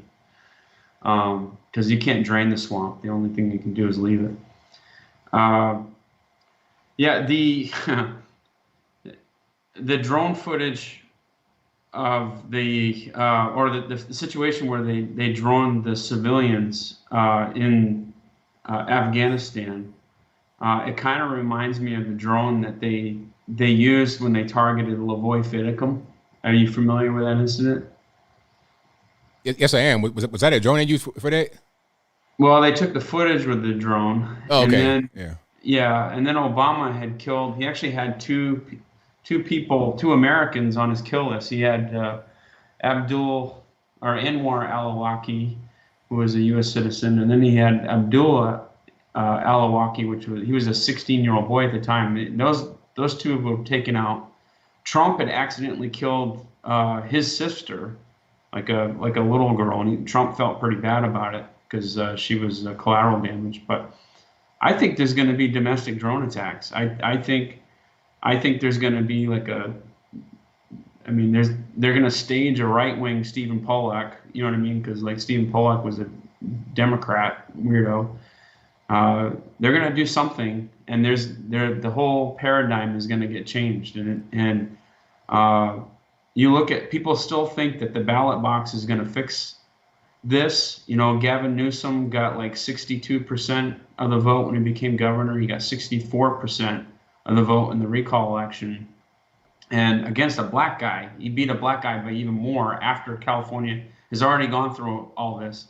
And I think Gavin Newsom's right. People voted for the vaccines. They voted for the lockdowns. They voted for the science, so to speak. And it's two different worlds. And the country is so divided, it's irreparable. Now, how about different states that are doing their thing? Because where I live, Tennessee, it's free. No problems. None of this stuff they got going on. We got open carry, concealed carry with no license. I think that's going to be the way of the future. It's going to be less federalism. Before anything else happens, I think we'll become less federalized. That's going to be the next thing. bucking against D.C. and having the states be more They're calling independent. Biden the Federalist president. I mean, it's funny you're using that word, but that's exactly what they're saying. Is Washington State, here in Washington, we nullified the FDA, the DEA on marijuana, and Florida can't even nullify the CDC or the FDA on monoclonal antibodies. You know what I mean? So they're rationing the medicines and stuff. So, but I think if secession happens, I think it'll be a blue state that kind of breaks off from the rest of it, and they'll do it in a way that's punitive, either in a way that denies energy, water, healthcare, something like that will happen. But that's all I got for you, man. Keep going with the show. It's very good. Thank you for the call, man. Definitely appreciate you. Yeah. Bye. All righty. And thank you all for being here. Definitely appreciate you guys. If you enjoyed what you're hearing so far, go ahead and give the video a thumbs up. Let's get to a few more. Let's go to 714. You're online. Who am I speaking to? How you doing? I'm well. About yourself? I'm doing well. I just wanted to call in and say some quick words of inspiration for everything that's going on. Just want to let people know that we're too busy. The government's too busy making us point fingers at each other, when in reality, the people that created the laws have the ability to remove or to revise the laws, and they haven't. So that should be a good giveaway to understand that we are more alike than people would like to believe. So I think if we were all to unite and come together and do things where it's going to hit them and their lobby, the people that lobby to them. So like, if everybody were to agree to like not buy gas for a day, or hit them where it's going to damage their pockets and the people that are lobbying to them. But I don't think we can get people together as one, because there's always going to be that one person that's not going to do it, and it's going to just create that downfall or whatever. So if we were just able to spread the word and get everybody to commit to it, and don't back out, there's like 340 something million people in America. If you take away if you put the military, anybody that's in government, minus that from the population of the citizens and everything, we obviously outnumber them, and we just need to make that known, and I think doing stuff like not buying gas for a day, or don't pay for tollage. If everybody were to be like, yeah, we're not paying taxes, what are they going to do? Go knock on everybody's door and stuff? But we'd have to do it all as one. So that's my stance on it. Well, thank you for the call. Definitely appreciate you. Yep, anytime. Have a good one. All righty. Shout out to the caller. Let's get to a few more here. Let's go 573 on the line. Who am I speaking to? Tyler. All righty. What's happening? How's it going, ABL? Everything's good, man. Can't complain. Well, here lately I see they're picking on Nicki Minaj now. I guess she's the new flavor of the day on all of this COVID vaccination. And I'm like you, I'm not sure if she can corroborate the story about the enlarged testicles of her cousin's friend or whatever the situation was, or her brother's friend. But, here we watched Joy Reid. Last year, she's totally against the vaccine, if you want to call it that. Of course, Trump was in office, and now she does a complete turnaround on the thing. And you know how it goes. It's just frustrating to watch this. And now they're going to tear her down brick by brick. And hell, she's probably on their side of the aisle. It's a complete circus. Yeah, it really is. It's crazy. And people are trying to justify it, talking about, we know more now. It's been out for a long time. It's like a long time. You're talking about 1 year. That's a long time. I mean, it was overnight when Trump was in there, like January 20th. Now we don't want it. On the 22nd, yeah, we want it. It's all political. And I feel like a lot of the things that are surrounding it, when certain drugs are being banned because they don't fall in line with what the establishment wants, it's all political, and people's lives are caught up in the balance. They're caught up in the mix of all this political stuff, and it shouldn't be that way. Oh, yeah, and it's not like she even took a hard stance against it. Didn't she say just think about it, kind of pray on it or whatever? Yeah. Big deal. But to them, you'd think this is the the end of the world. And actually, she had a lot of players come out to call her out on this. Even Tony Blair, if I'm not mistaken. I think I heard that on a podcast of the Lotus Eaters with the former Sargon of Akkad, in which he issued a tweet or something to Nicki Minaj, and then she puts on this whole recording, a British accent, and everything was actually quite good. You can dig that up at some point. You'd probably get a kick out of it.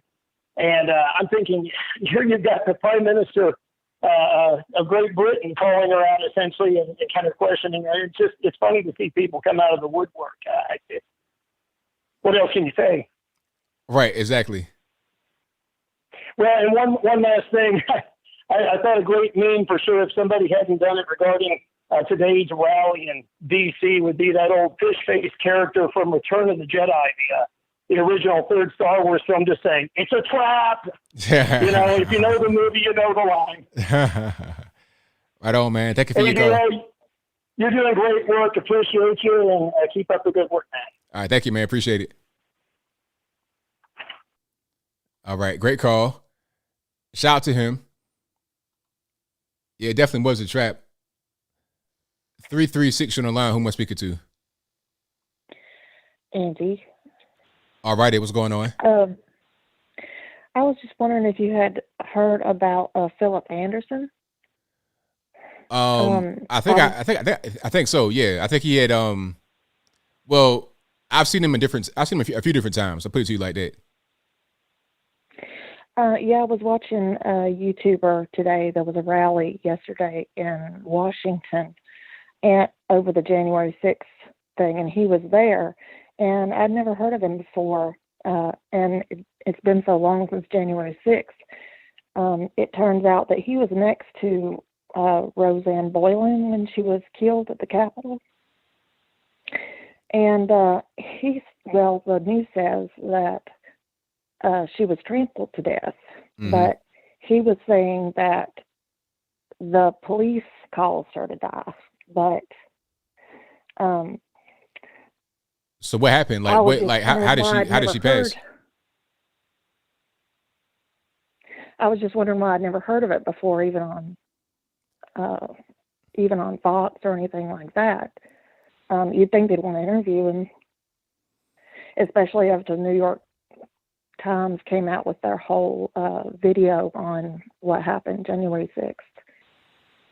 Well, I don't know. I don't really know too much about that particular story. I've not heard that about the police doing it or what happened, so I really wouldn't know. I mean, if it's true, then of course, you know, there's a certain narrative the media wants to push, sometimes even the right one to push it, but it may not be true. I don't really know necessarily the answer to that question, but I like to look into it and see what happened to, you know, figure out what's going on, like how she actually died. Yeah, I just thought it was strange that that's the first time I'd ever heard of it, and not even, I mean, no media seemed to be showing it. So I just thought I'd ask you, but thank you. All right, thank you for the call. Appreciate you. All right, bye-bye. Yeah, I've not heard that. I've not heard about her, the woman that was allegedly trampled. I'm not really sure what the police did. I have no idea. I've not heard that story, so I had to look into it and see what's going on. Let's get to a few more here. 901, you're on the line. Who am I speaking to? Yeah, this is Heath from Memphis, man. How you doing? I'm well. About yourself? I'm doing okay considering what we got going on in this country, but I'll skip that and do a little bit of talking.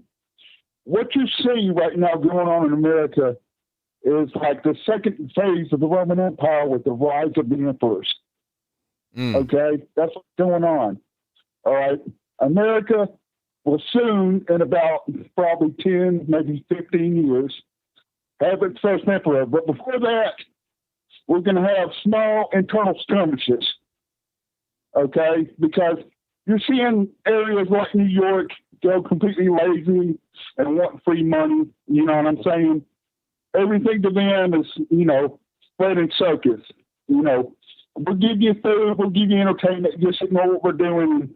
Don't worry about working and be lazy. You're also going to start seeing the rise of independent generals, like this Miller guy that usurped Trump's orders. That's the first sign. They'll get away with what he's done. There will be no punishment. Okay, but it's going to happen. It's coming. With the Democrat cheating, they've accelerated the process faster than I anticipated, but it's coming. It's on the way. America's not falling. It's just changing. And it will get worse before it gets better. I'm sorry to say. That's all I wanted to say, man. You have a good day. Bye-bye. Thank you for the call. All right, great call. Straight to the point, short and sweet. I like it. Let's go. All right, they call you online. Speaker 2717. Hey, ABL, it's Moses. How you doing tonight? I'm well. About yourself? I'm doing well. Great to hear your voice, man, and great to hear a great voice in the conservative community, man. It's always great to hear you, man. Oh, thank you. Appreciate that. Hey, no problem. So, have you been noticing that Biden's been coughing during all his press conferences? Well, I've not necessarily noticed, but it's like I see a lot going on, but I've not noticed the coughing. But is he doing that a lot? A lot of clearing his throat, coughing and whatnot when he's talking? Yeah, like I forget. He was in this one press conference. I forget where it was. I think it's like in Ohio or Nevada or something like that. And apparently, I don't think they would have a teleprompter there because they would make it too obvious. But who knows? Maybe it's just the magic of television. But he was like, clearing his voice every single time, like, every single time. So I just have that feeling that Kamala, however you want to call her, is going to be our next president. Hey, that might happen. That might be that, because they might kind of be doing it on purpose, but they're just letting them kind of slip. And then once it becomes unavoidable that something's wrong with them, they say, okay, now let's let them go home, let them go to the beach house and chill, and then bring in Kamala. But really, if they do that, it won't be a difference in how they govern because they're both puppets. It's the same puppet master and just switch one out for the other. Plug and play. Yep, she's pretty much just a suit, just like Biden or Husk, whatever you want to call her nowadays. Question is, who's going to be her vice president? I have no idea. That's a good question.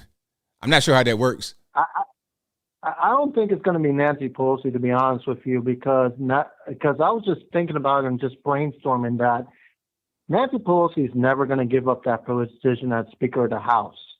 As much as everybody wants to say, oh, she'll probably be the next vice president, I don't think she will because she loses that spot. Like if she becomes the vice president, and let's just say in 2024, they kick her out, that we get a new president, new vice president, she's not going to be back in the White House. But who am I to say? I'm just a guy on the phone talking to the legend known as ABL. I appreciate that. Thank you. Yeah, no problem. So I just want to get that out there, maybe get a few opinions on that, like who could be the vice president. I'll let y'all go. God bless, and be safe out there. Let's just keep fighting the good fight. Staying safe. Thank you for the call. Appreciate it. All righty. Great call. Now, as far as Nancy Pelosi, let's not forget she's 81 years old right now as we speak. So, what's it, 2021? So in 2022, she'd be 82. 23, 83. Am I saying that right? Yeah. 2022, 82. 23, 83. So, yeah. So 84, 84 years old by 2024. I mean, at a certain point, you can't live forever. Ruth Bader Ginsburg was like a whole fossil up there, and she lived to be, 86, I think? What was her? Make sure I'm right. 87. So how much longer can you really be there? I think they're trying to groom the next Speaker of the House for the Democrat side. Let's go 561. You're on the line. Who am I speaking to? Yo, how you doing? What's going on? Who am I speaking to? LeBron. All righty. LeBron. How you doing? I'm good. About yourself? I'm good. I gotta thank you first of all for changing my perspective before this pandemic shit. Hold on. Wait. Can't cuss on the show. Yo, what? Oh, okay. I was total liberal before this stuff, right? I'm just really upset right now because my girlfriend like killed herself like a week ago. I can't even say like boyfriend, girlfriend. She was trans, right? All right, man. Look, let's not. You know, I had a feeling there was gonna be some kind of troll. Like, yo, I was like, all right, but let's not do that. Okay, let's get to some more calls. Let's go. 830. You're on the line. Who am I speaking to? Hey, VL, this is Conservative Ivan. How you doing? Oh, everything's good. About yourself? Doing good. So I just turning a little late. I don't know if you guys have talked about the border crisis. I'm actually from Del Rio. I have family in the Mexican side because I came from Mexico, and it's just ridiculous. I work there in the fire department. I have friends who work there in the hospital, fire service, police, and they keep coming in. There's like 18,000 right now. It's just out of control. I think the population on Del Rio is like 45,000. It's like almost half the town. I'm worried. People's livelihoods are there. I don't think it's a coincidence. I don't believe in coincidences. I don't know if you're familiar with Del Rio, but there's a big Air Force base, Lapland Air Force Base, and they're like one of the main training bases for pilots. I'm not trying to be a conspiracy guy. However, I do think that, they're trying to keep us busy. So in case anything happens, we're not prepared. Do you have any thoughts on that? Yeah, I think that it's being done intentionally by the administration to have that one particular spot open, because it's like, why are they all right there? I feel like they could easily just stop it, but they're not. And I think Ted Cruz, when he said what was going on, like how it happened, it illustrated it perfectly. Once they had all the Haitians get ready to get on a plane and get deported back to Haiti, and then they said, nah, we're not going to deport you, so y'all can just go. Once that happened, they pulled out their cell phones and started calling the family back home and telling them to come on over. So then it might have been like 800 or so Haitians that turned into 10,000 in 1 week. Mm-hmm. So it was intentionally done. Of course, like if you say that they can stay, of course they're going to call the family back home and say, yeah, come on over. The border's wide open. Right. Yeah, it's getting really bad. Like, Facebook and all my friends, they keep sending me information. It's just out of control. There's another port of entry at the lake. There's a man-made lake called Lake Amistad. They had closed that since they closed the bridge. Nobody can go in and out from Mexican and American side. So it's out of hand. There's another port of entry on Eagle Pass. It's like 45 minutes from Del Rio, and I haven't heard anything of any Haitians or any other kind of illegals or illegal aliens being there. So I just wanted to, bring that up. Love your show. Keep it up. I'm glad that you are bringing all these issues, and I never hear anybody, besides you, Tatum, and all the other people around talking about this. So thank you, sir. Thank you for the call. Appreciate you. All righty. The number to call is 434-658-1220. 405 on the line. Who am I speaking to? Hello? Yes, I got a little bit of feedback in the background. Turn your speakers down for me, please. Oh, okay. Got it turned off. Hey, wanted to mention you were talking about the teacher, and you had the, what do they call that, BPT, and all the parents were sitting outside the school complaining because their students or their children shouldn't be held responsible for being late to class because they're actually running on black people time. Wow. And also talking about Guatemala, sitting here and was crunching some numbers on it a while back, and the Guatemala City is the most violent city in the country. And we have 17 cities in the United States that have a higher crime rate and higher murder rate than Guatemala City. So maybe they are safer being there, staying home. Yeah, of course. I mean, but see, you know what?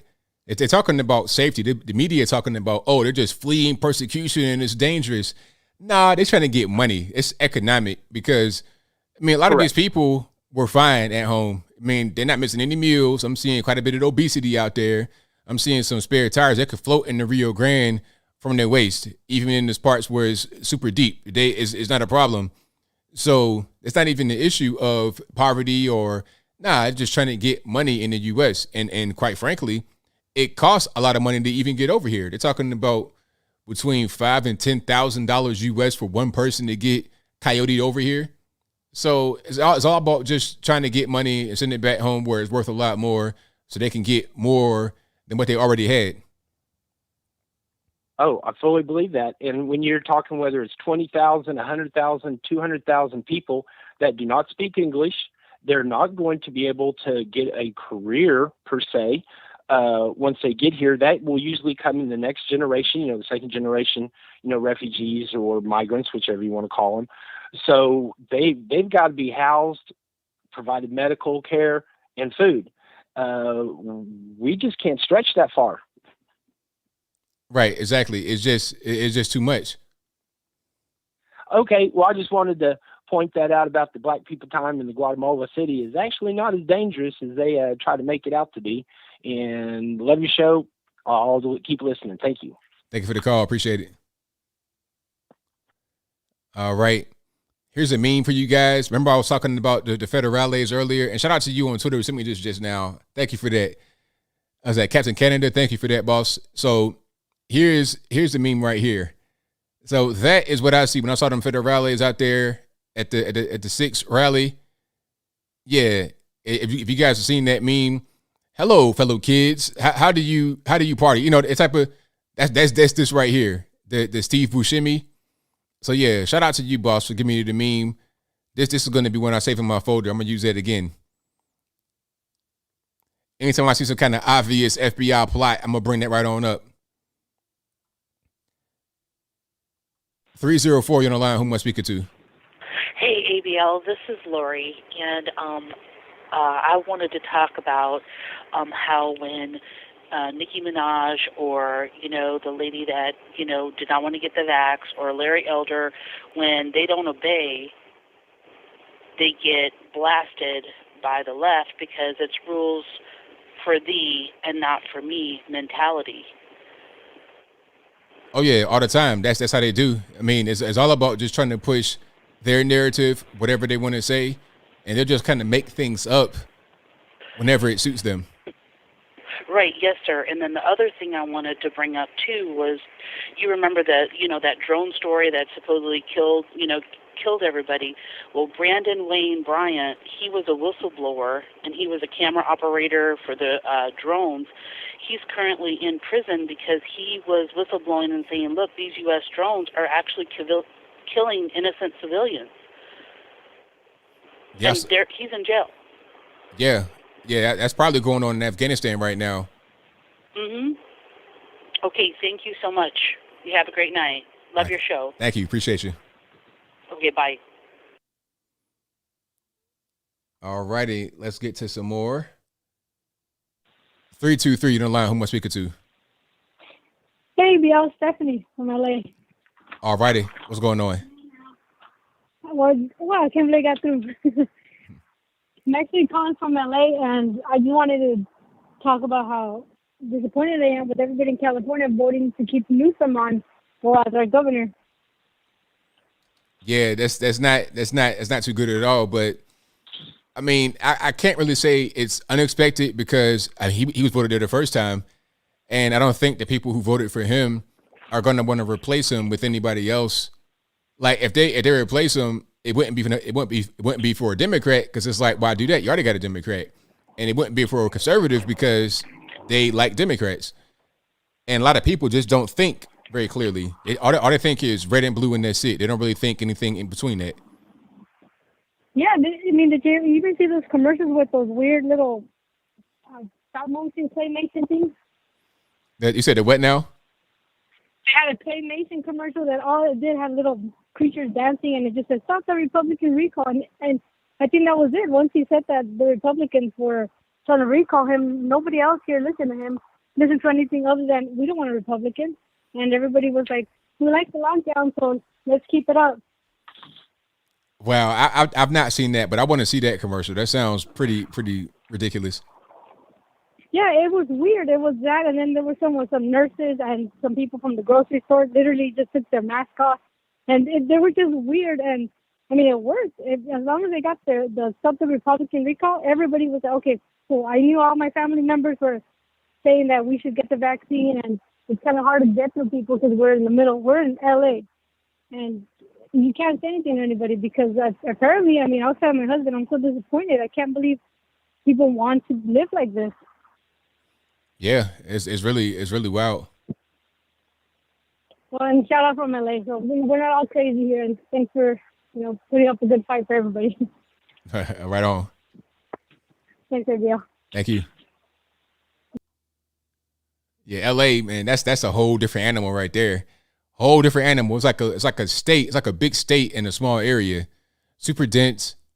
I'm not a fan personally. Maybe if I go to like some of the different areas, but it's too much. Too many people. I like more wide open spaces personally. I want to call you online. Speaker to 937. Yeah. Hey, Anthony. Yes. Hey, yeah, I just wanted to get your advice. I just did a super chat for $100, but just want to get your advice on your thoughts on recent news that I just read about Trump. If the midterms don't swing Republicans' way, then Trump won't run in 2024. What's your thoughts on that? Well, I kind of understand that because if he's going to run, it needs to make sense for him to run. He needs to be in a good position to be able to succeed as a president, and he doesn't want to have so much unnecessary opposition. So I understand that point of view because, I mean, let's just be frank. Trump is not a spring chicken anymore. He's, 74, 75. So by the time you get to be in 2024, he'll be closer to 80. He will turn, I believe, 80 years old during his presidency if he was to run again and succeed. So he want to have not as much opposition against him as he faced the first time. He knows going to be some opposition, of course, because he's Trump, and they don't like that too much on either side to a certain extent. But he doesn't want to have Democrat, and then it's him, and he can't get anything accomplished. Right. I think the opposition, do you think if it stays the way it is, where it's nearly split, just a little edge on the Democrat side, do you think that he's going to run? I mean, we don't know, but I think he doesn't have much to lose, even if he was to, run again.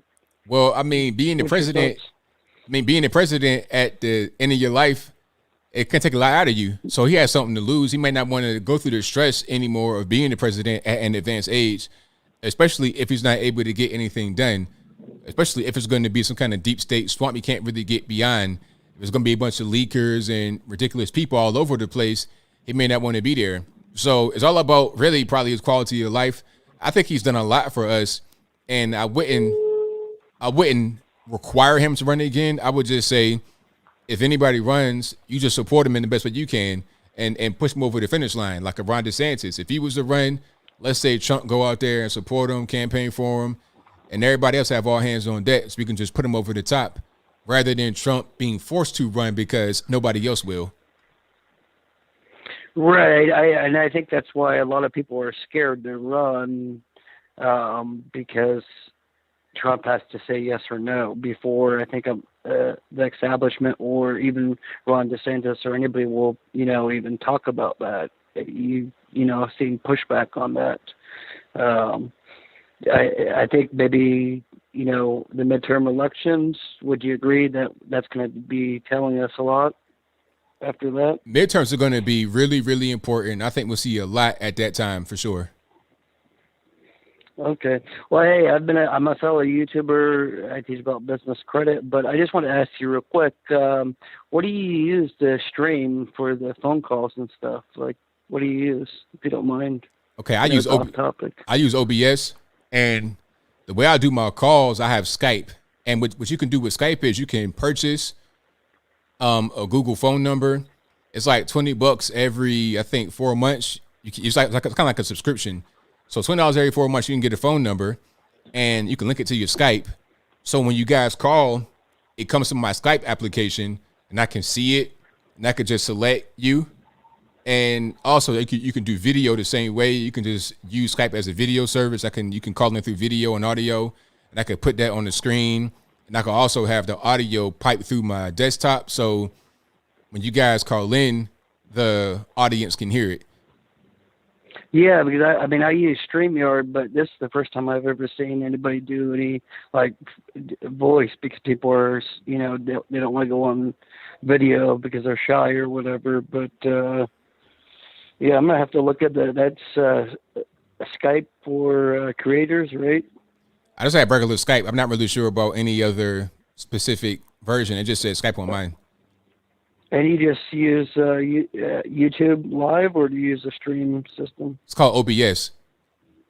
OBS, okay. Yeah, that's Open All Broadcast. I use OBS as well, but I've been using StreamYard. But hey, I didn't want to get off topic for the viewers or anything, but appreciate you taking the call. Thank you for the call. Appreciate you. And keep supporting you. All right, bye-bye. Yep, shout out to the caller. Like, the way I have my setup, I have a really what they call it, OD, over the top setup. I have a lot going on. I got dual monitors, a custom PC. I have a point and shoot camera. This is a DSLR camera, a mirrorless camera, and I have it hooked up. Like, the way DSLRs work, if you just go out in the field, if you're just ignoring me taking pictures, you use a battery. You charge a battery, put it in there. You may have a spare battery. Pardon me, you may have a spare battery. But if you notice, I can stream on here for hours and the battery's not going down. How is that happening? Well, I have a AC adapter that plugs into the battery area, and I plug it up to the power supply, a power source, pardon me. So I have that plugged in to the power source. And then my PC that I built, I have a PCIe card. It's called, what's this called? It's a Elgato 4K Capture Pro, I think. And what it is, you have some capture cards, it's like a little USB device, right? And you can plug in your DSLR from mini HDMI to regular HDMI, and regular HDMI, but going to the capture card, you can put the card into a USB slot and you can run your camera that way. But I have mine hooked up to a PCIe Express, so it goes straight from the camera into the computer, like how you would put your HDMI to back of the computer. Or better yet, if you have a gaming console and you plug it into the back of your TV, that's how it is with my camera. So I got an OD setup. I got a mixer right here. I can control everything from one spot. I got my desktop audio. I got sounds. I got a little bit of everything right here. But for a regular person to get started, all you need is really just a computer. Get a computer, microphone, USB, headphones, and you'll be good to go. Get Skype and OBS. OBS is free. Skype is free. All you got to pay for beyond your equipment is the phone number. But let me get to some more calls. All right, I call you online. Speak to 714. Headphones, and you'll be good to go. 714, hello. OBS is free. Skype is free. 714, hello. Hello. Oh, hey. I'm sorry. Hey, Abel. I guess I'm behind on this. I wanted to call in and ask if you had ever considered, or if you're aware of Lionel Harris, the Black Rosebud comedian. Yeah. I would love to see him on your panel that you guys do on Thursday nights. I think he's great, and I would love to see him more involved with the other conservatives that are on YouTube and such. He really kind of red-pilled me along the way. Well, I definitely look into it. I tell Brandon, we got to get him on. Right on. Because do you watch him? I've seen him before. Yeah, he does a lot of research, and he's funny too. Maybe not for everybody, but I like him. And then the other thing someone had mentioned earlier about Nicki Minaj and Tom McDonald, and I was just curious if you had seen the crazy stuff that they did with Lil Nas X this whole week with the Met Gala, and then his latest video that's pretty explicit. homosexuality again? Well, he has a an album that just came out, so that was just all for the album release to get a lot of attention, to get eyes on him because he wants to put the album out. Yeah, but I mean, the whole like how he just changed from that Old Town Road to what they're pushing just is so strange to me, and the whole pregnant thing, and with Nicki Minaj, and what I think you guys talked about him before, and I was just curious if you were up on that. Yeah, I mean, the whole thing, I feel like it's just the music industry using them to push their agenda, and they're just trying to create the whole LGBT thing. They're trying to use that as a way to stand out and to get money. That's all it's about. I don't even know if the dude's gay for real. He might be, but it's some guys that do anything for money, and Lil Nas X is a prime example of that. Yeah, for sure. Right on. Well, I'm enjoying your show, and great to talk to you. I'll be listening some more. All right, thank you for the call. Definitely appreciate it. Take it easy. Bye-bye. All righty. Thank you all for being here. Somebody asked me, what camera do I have? That's a Sony a6400 mirrorless DSLR. But I don't want to bore you guys to death with tech talk, so I'll keep it moving. 2 or 3 you're online, I'm speaker to. Hi, this is Jillian. All righty. I got a little bit of feedback in the back. Turn speakers on for me, please. Oh, hi. Hello, what's going on? Hi, ABL? You're speaking to him. Hello? Yes. Oh my God, I got through. My name is Jillian, and I'm from actually California, and I lived in LA all my life since I was 5 years old, and I used to be a hardcore Democrat, and after the whole I'm so nervous, sorry. After the whole rioting and stuff, and then I totally changed my mind, and I found you, and I started to see the truth of what's going on. And it's just so scary to see the reality and what's going on. And I see all these news and the whole Newsom recall. After the recall, I was so shocked to see that people in California, they don't want change, and they don't see what's around them. And when I go to LA, I see the homeless. It's gotten so bad since I was 5 years old here, which was like in the mid 80s. And it's just so shocking. And I had to move to Orange County where there's more conservatives. So definitely. So how was yeah. OC? How was OC now? Has it gotten better or worse? Like, how is it now? OC is so much better. It's more suburban, and people are more conservative here. And I think most of the OC people voted to recall Newsom. And I see people. I lived in LA for like 20 years, and I've seen people. They're so blinded and hard-headed, and it's so hard to change their minds. And they don't, even though they see it's all the trash and everything you see on the internet, it's true, and still they're so blinded by it, and they're like Republicans, they're the racists, they're the white supremacists, and it's like it's hard to see that. And then I just feel like there's no hope for California now, and it's scary. Yeah, I hear you. It's scary what's happening.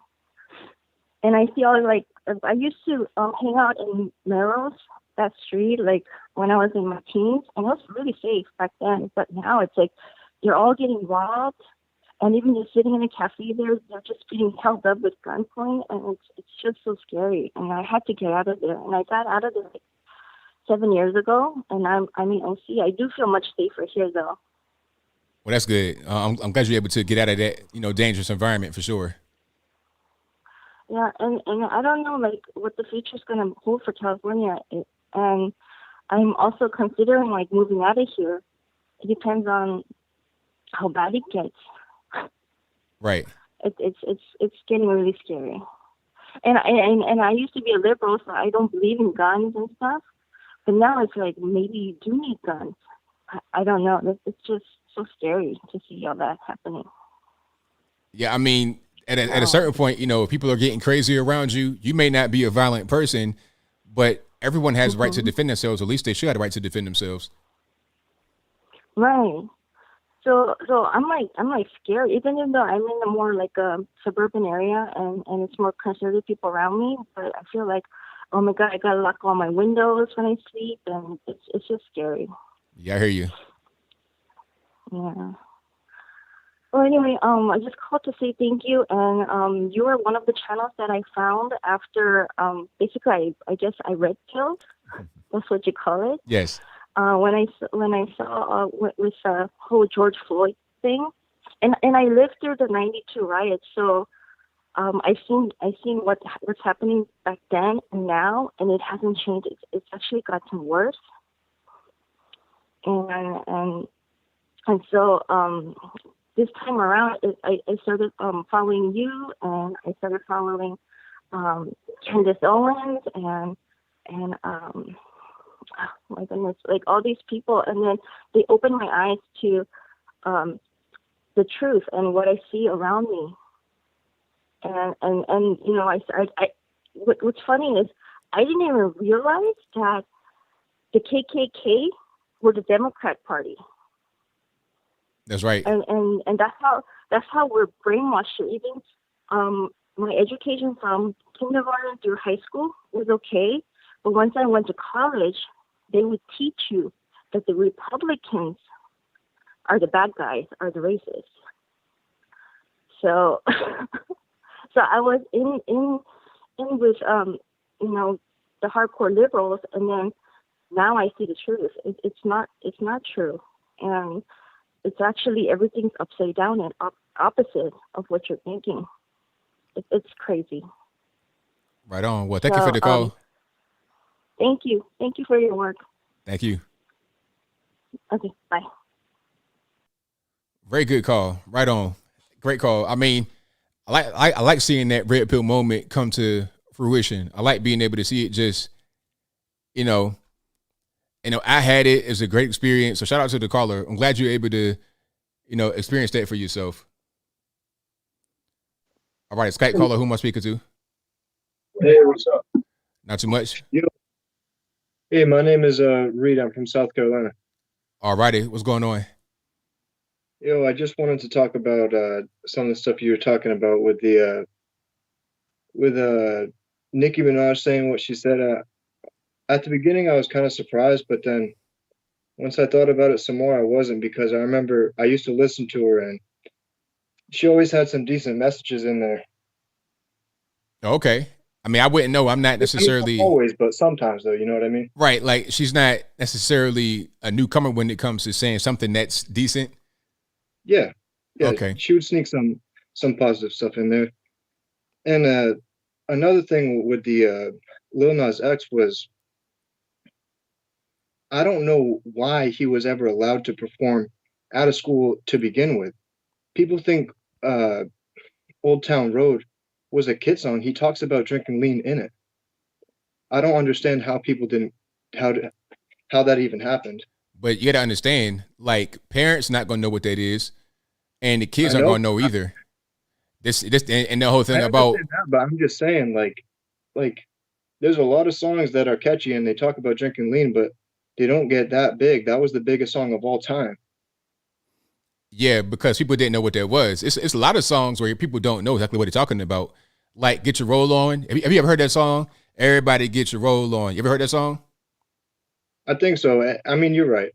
It's talking about pills. Did you know that? Yeah, I know that. But back then nobody really knew what that was. They didn't know, like, Get Your Roll On. They didn't know they're talking about doing pills. So it's a lot of hidden messages. Right. You see what I'm saying? Yeah, there's been a lot of sneaky stuff like that. Correct. Yeah. Well, that's a good point. But just one other topic and then I'll be done. But I just wanted to ask you, what do you think about libertarians? Because with me, I used to be on the left, kind of. never a Democrat or anything like that, but kind of some of my ideas. But then some of them were on the right. Now I just completely gave up on anything on the left, and I'm more on the right. But I think like libertarians and Republicans, I feel like we're on the same team, and it's more the Democrats that are the issue. But at the same time, sometimes the right is going way too much left. Like it seems like a lot of Republicans are Democrats, Democrats are communists, and some libertarians seem like Republicans to me. Okay, so what's your specific question about that? I just want to say, like, I was just wondering, like, so let's say a libertarian gets into the White House. What do you think would happen? Because personally, I think that they wouldn't be able to get past a lot of stuff, and it wouldn't be that bad. Like, I feel like it'd be pretty good, honestly. Well, it depends on who they caucus with, because you got a libertarian in Congress. I mean, you got Rand Paul. So if he was to become the president, he would have to align himself with Republicans. He could still be a libertarian, but he needs to basically, when it comes to Republican issues, he needs to be pretty much locked up. He can't really be trying to fight the Republicans. He needs to be on the same page. But how he governs and things that he can control himself, it needs to be from a libertarian mind state, if that makes any sense. That was kind of confused. That kind of confused me at the way end. Okay, you got Rand Paul. He's a libertarian. Now, Rand Paul pretty much always votes with conservatives, Republicans. Yeah. So, and when he ran for president in 2016, he ran as a Republican. So if he was to become the president, when you're talking about certain issues that he has to do, that he has to work with Republicans on, he's got to be on the same page with them. He can't be trying to fight them. But if he can do certain things, like let's say, for example, in executive order, he could do that from a libertarian perspective because he doesn't have to do it with anybody else. He could do it on his own without the cooperation. Yeah, I know what you mean. That makes sense. That's how that would happen. It wouldn't just be you're a libertarian, do whatever you want to do because you get checks and balances. Yeah. That's exactly how I feel. Well, that makes sense, man. Thank you. Right on, man. And thank you for the call. I appreciate you. Yeah, have a good one, man. Same to you. Peace. All right, good call. But yeah, and you know what? I like Rand Paul. If he was to become the president, I'd be with it. If Rand Paul was a guy that was running, if he got a nomination, I'll support him 100%. You see me wearing Rand Paul t-shirts. I like Rand Paul a lot. I like him a whole lot, for sure. And like I said, if he was to become the president, he have to pretty much side with us all the time. He couldn't be trying to fight us and trying to say, oh, no, don't do that. A little bit you fight him, kind of like the way Trump did, but it can't just be like a leftist would fight, if that makes sense. All right, so let's get some more here. 561, you know, line. Who am I speaking to? 561, hello. Hey, yeah. All righty, what's going on? It's David Ford. I was just calling, man. Go for it. Talk to me on the phone. Do not look at the stream, please. Hello? Yeah, I'm here. All righty, what's going on? Oh, yeah, I was just calling because, when I was 14, man, I met this guy named Josh. He's my best friend forever, man. And I told him,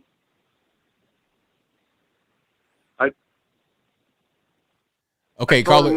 Go ahead. That I voted for Donald Trump, you know, and I mean, 27 years of friendship, and like he like I told him, and he like hung up on me, and I haven't talked to him since, you know.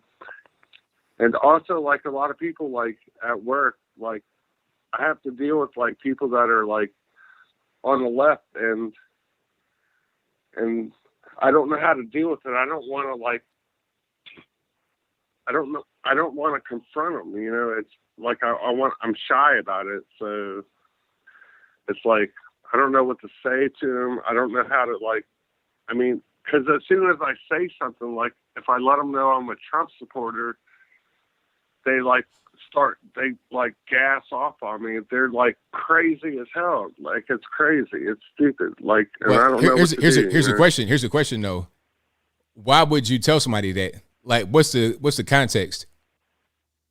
Well, it's like, like I told them I wasn't going to get vaccinated, and they were like, well, and stuff like that. And it's like, it's just stupid stuff. Like, I didn't think Joe Biden is like, maybe I'm wrong coming off like that, So I mean, it's because at a certain point, it's like I don't really talk about politics that much beyond, what I do here because the average person, the average normie, does not understand. Like I have a policy with my family. I don't talk politics at all, period, because it's unfair for me to talk about it when they don't really understand it that much. Not because they're ignorant, because I have a very smart family, but they're just not invested into it like the way I am. So they may react in an emotional way out of just not knowing what I know. So I just respect them and say, you know what? I'm not even going to talk about it. Yeah, I mean, that's exactly what Andrew said. And he voted for Biden too. And he was just like, well, if you don't share the same agreement, then you really should not talk about it. But Josh would not talk. This guy will not talk to me, man. And I've known him for 27 years. And it's a shame, and I hate it, dude. I mean, sometimes it happens. I mean, at the end of the day, sometimes it happens. And you know what? I tell people all the time, if you lose a friend over politics, they probably weren't really a good friend anyway. And if you were in a situation where some guns would get produced on you and he's right there with you, is he going to defend you? If he's going to leave you as a friend over something so small like politics, what is he going to do when it really gets tough and some guns get to busting? What's going to happen then? Exactly. Right.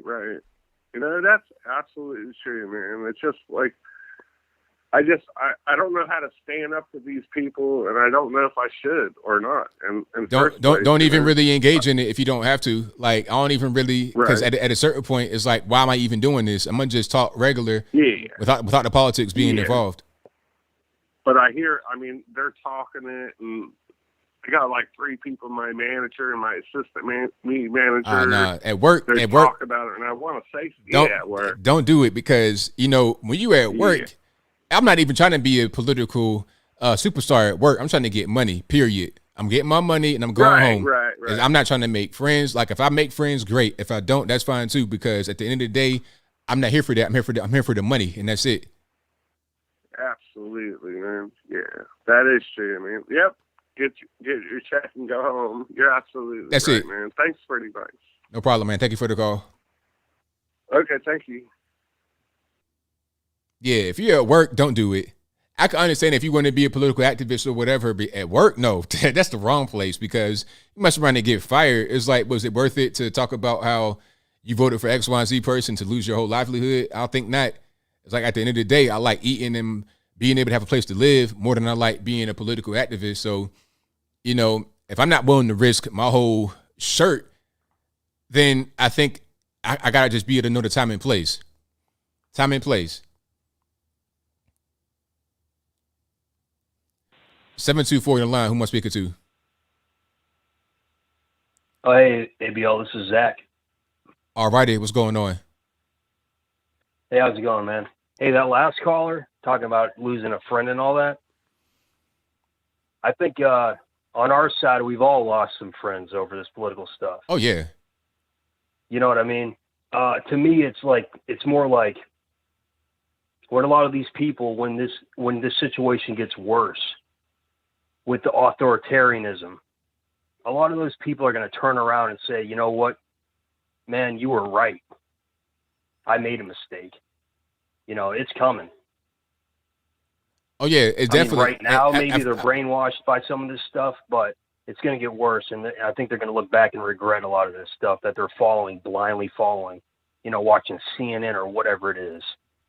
I mean, I've heard it already from people that, from back in the day, back in Virginia, people that kind of like, we didn't have battles and whatnot, online, offline, people that I got into big arguments with.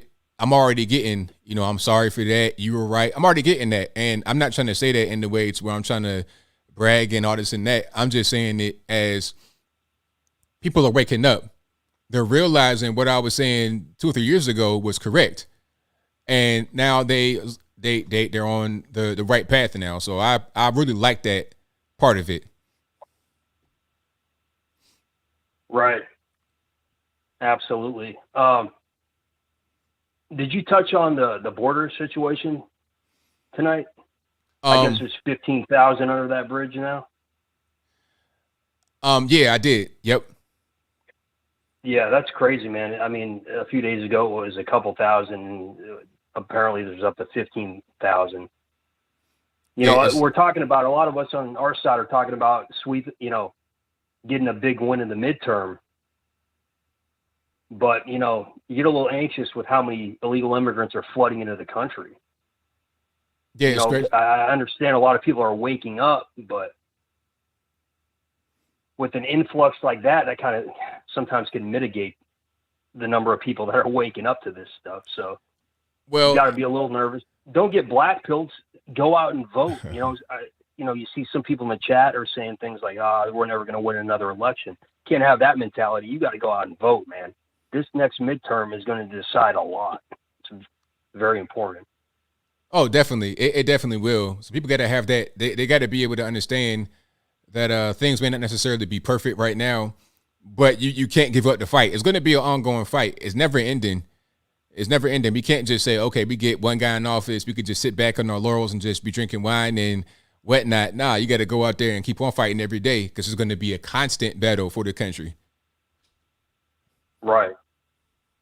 And when somebody was talking about if Trump's going to run again, I don't blame him necessarily if Republicans don't take the House in the midterms, if he doesn't run after that. But he's got to, if we're going to have a chance, I think he's got to run. You got to understand that if DeSantis runs, the left media is going to make him Trump. They're going to vilify him like they did Trump. They're going to say he's just Trump. They're going to say that he didn't handle the COVID crisis in Florida well enough.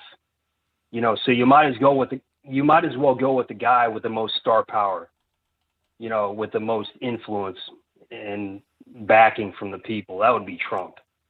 I really think at this point, if there's any question, I think if we're going to have a chance, he's got to run again. Well, we'll see. We'll see how that goes. Yeah. All right, man. Well, thanks for taking my call. Thank you for the call, man. Have a good night. Thank you. Appreciate it. All right. All right. Let's get to the next one. 561, you're on the line. Who am I speaking to?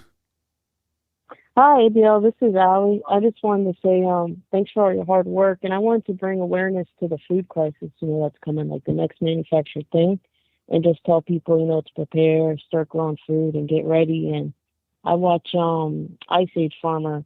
He's on YouTube and a lot of social media, and he talks about like the breakdown in the supply chains. And I didn't know if you knew about any of that. Well, I'm not familiar with the details of it, but I have been seeing some supply chain issues. So what's going on with it in a more detailed way, if you know? Yeah, pretty much like Ice Age Farmer. He's a great guy to follow. He details it a lot. Like he has Telegram, YouTube, and all that. But how they're basically like orchestrating a supply breakdown with all these COVID regulations, and how also with all these natural disasters that have been going on, like all these hurricanes and flooding and everything, and it's destroying crops, how there's lack of water and droughts, out west. And so farmers aren't getting the yield that they need to. And over in China, they're having really bad flooding like the past 2 or 3 years. And China's buying up a lot of the grains, like in America and Brazil and everything. And they're just like the pricing of grain is like going up really high, and the countries can't keep up with it. So it's something that's definitely coming down the drain, in a couple months, and I think years to come. So, I just wanted to tell people just start growing food. It can be expensive, but it's pretty easy to do. You can grow lettuce in a pot, and just start looking for alternative ways and local ways. Support local farmers, support local businesses and stuff. Right on. Absolutely. Yeah, so that was basically it. But thank you for all you do, and just, everyone be like Noah and get ready for the coming storm. I think it's all biblical, and, we just got to be ready for what's coming. So thank you, ABL. Thank you for the call. Definitely appreciate it. Bye. All right. Let's see. Let's go to 773 on the line. Who am I speaking to? Hey, ABL. First off, ABL, have you seen or heard about this Epic Times documentary about organ harvesting? I know kind of about that, but let's not do that because that's a different story. I'm not going to go through. I'm just asking if you. I'm familiar with that whole thing. Yes. Okay. Well, I was just going to say for everybody to kind of watch it at some point because there's multiple parts to it, and I really do think it has a lot to do with our current situation with China as well as the vaccines, because some people are questioning what the jab is made out of. Well, yeah, I mean, the vaccine thing, people, they're going to have questions, but I feel like that's more of a control thing because they want to have a monopoly on the so-called treatment for this thing so they can make a bunch of money. It's all about trying to bring the dollars up. And a lot of that money comes straight from the federales because it's so-called free. It's like how they have so-called free education. It's all about, bringing dollars up straight from the federal government, straight from taxpayer money. Yep, and unfortunately, some people don't want to admit there's some adverse side effects to it that's worse than the virus itself. And that's the reason why they're hiding about this whole natural immunity discussion to begin with, especially not even the doctors who explain that to their own patients. Right. Okay. But the big thing I wanted to ask you Wednesday, never got a chance to, was how much have you been paying attention to this Mark Milley situation? Because everybody seemed to be kind of overlooking that and paying much more attention to this Nicki Minaj fiasco. I mean, I see everything that goes on. The Mark Milley situation, I mean, that's happened before in the Trump administration by people that are leaking stuff, calling adversarial nations. It's really crazy, but the issue is that nothing will happen to Mark Milley right now because the Democrats are in power. They like what he did. They think that calling China behind Trump's back is fine, although all it does is make the U.S. look weak, regardless of who's in the administration or not. It makes us look weak. And it also seems like you have people that work for the Chinese Communist Party in America, and it doesn't matter if you have Trump in there or Biden in there. Having a person like that in the administration is not good, period. Okay, because here's the important thing, and I think I've shared this with you by email.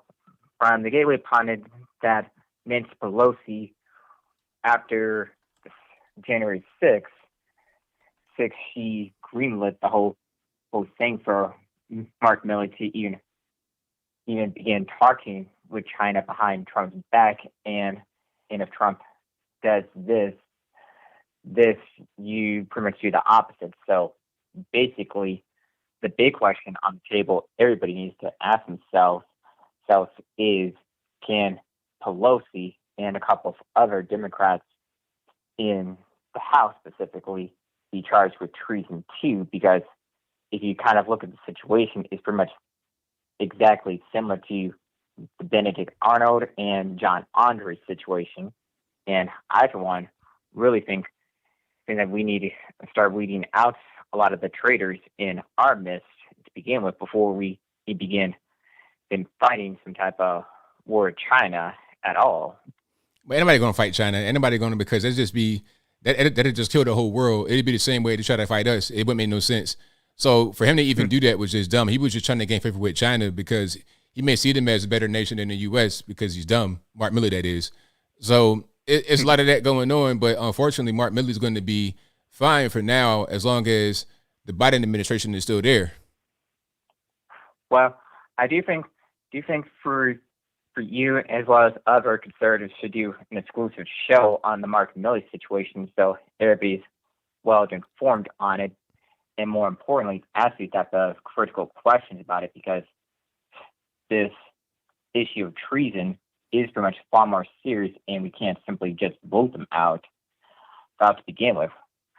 And And another thing is, yes, we may be at war with China sooner than ever, because I've heard a couple of days ago, right before this whole thing happened, is that there's been some Chinese warship sailing off the Alaskan Aleutian Island coast.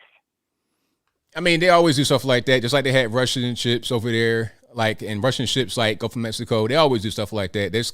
But they're not going to actually go and do the strike. If they strike, then it's over, because we have nukes, they have nukes. That's called mutually assured destruction. That'll kill the whole planet. So ain't no point. If you're trying to assert dominance, what's the point in being dominant when everybody's dead on the whole planet? It's dumb. So they won't be that. The most it's going to be is like trade wars, social media stuff, drugs. That it'd be things like that, where you're trying to weaken the other nation to assert dominance that way, but not to the point where you destroy it, to where you destroy yourself too at the same time. It doesn't make sense. But thank you for the call, man. Definitely appreciate it. Okay. Well, actually think about it, please, and good night. Thank you for the call. Appreciate it. All right. Yeah, with war, with big nations like that, they always do like little proxy wars and things here and there, kind of nipping at on your heels, but they're not going to go and do a full strike. The last time there was a full strike, that was Hiroshima, Nagasaki, and it'd be much worse today. 100,000 people dead instantly in one place. I think it might have been 300,000 total, and that was just on some islands. Imagine if they hit Tokyo with a nuke, or hit Beijing, 22 million, boom. It just wouldn't happen. It'd be the end of the whole world, nuclear winter. And at that point, it's like, why'd you even do that? Now everybody's dead.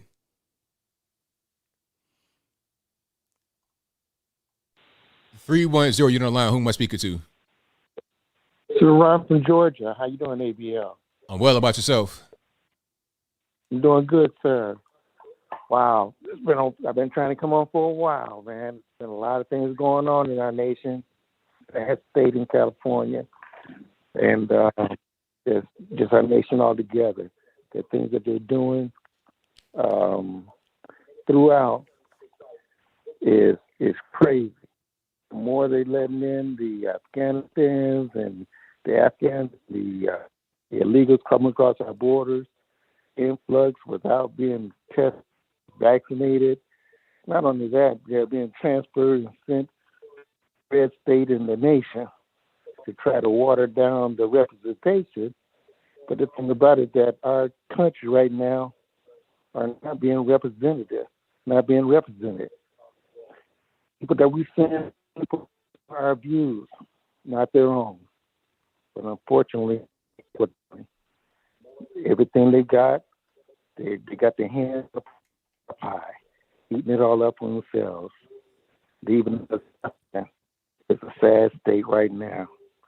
I tell you, my friend, that I'm on my knees praying for our nation every day, praying for you, praying for all the other conservative brothers that's out there just trying to make a difference, trying to enlighten the people. The people in California right now are not enlightened. I used to be from California, as you know, and it's different. My friends that I talk to, the old church friends, they still have the same mindset. And the thing about it, that because they're getting free, they're not experiencing freedom. They don't know what it takes. It takes effort. And right now, that these people would rather be led instead of taking the lead for themselves. I take a lead for my family. I take a lead for my area when I talk to people here in Georgia, and it's not the same. I'm so glad and thankful that I moved, but it's so sad when I see my family, my father, my brothers, my sisters still there under that sense of tyranny. Why people would rather live under tyranny instead of living freedom and liberty. The ability to choose whether to choose to take it or not, that's liberty. That's liberty. But unfortunately, right now, the things that they're pushing and the way that they're pushing, like I said, they push it too hard, to make this here right. You know, I mean, something's not right because they're pushing too hard. When they say everybody got to do the same thing, I'm sorry. This is not a Star Trek movie. We don't have to look the same. We don't march at the same thing. We are not in the army. We're a people. People are free people, supposedly. I look today and I see that in Australia, the people are finally starting to reach against the draconian authoritarian tactics that the Australian government is pushing upon the people. People are going across the police line. People are rebelling against it because they understand that their freedom is being eroded, it's being attacked. And I don't know what it's going to take for us here in the United States to understand that we are supposed to be a beacon of light. And unfortunately, the light is being covered. But you know what? We can come out of this. We can come out of this if we continue to push forward. As you continue to push forward your videos, with your message that you're pushing forward, my friend, I'm telling you, it can be impactful. As we continue to speak, and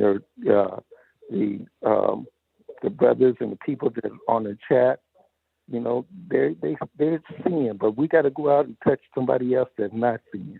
We got to make them see. They got to see clearly. Look in the Word of God, and it'll show us how to do it. People are just being deceived. They're just being deceived and willing to be deceived. They would rather believe a lie than to see the truth. It's a sad state. But you know what, my friend? We're going to come out of this. We're going to come out of this. I say to myself and to my family and to you that, you know what, we just got to continue to keep a good fight, my friend, keep our head high. Don't back up. Continue to push forward. We got to continue to push forward because, see, they push forward. Right now, they know that their time is limited. That's why they're trying to do things at such a fast pace. They're not giving us a chance to breathe. That's how fast they're trying to push it. But once we finally see this as a group, this will stop. We can stop this. So I'm just saying, my friend, just keep up the good work. Keep up the good fight. I love you. I love America. I love our nation. I love my city. I love California. It's sad to see it going that way because I was born there all my life until I retired. But the thing about it is that as I look back and I see what's going on, I am glad that I moved. God's timing was perfect timing for me. But you know what? It's sad that Larry Elf didn't get in there because that was a good hope. But you know what? They got 2 years of suffering to do. And hopefully, you know, the people that will finally see what the mistake that they made, you know, and not putting them in there because they lost they're going to lose a year and a half of effort. But you know what? People got to suffer in order to move forward. But hopefully our suffering for our nation won't be great. But we can do it. We can do it. I know we can. This is America. We can do this. So God bless you, my friend. God bless America. God bless everybody that's out there. Thank you for the call. Appreciate you. All right, then, my brother. Bye-bye. All right. Great call. Fantastic. Right on. All righty. You're on line with 2707. Mr. Logan. Yes, sir. Hi, yes. Thank you for taking my call.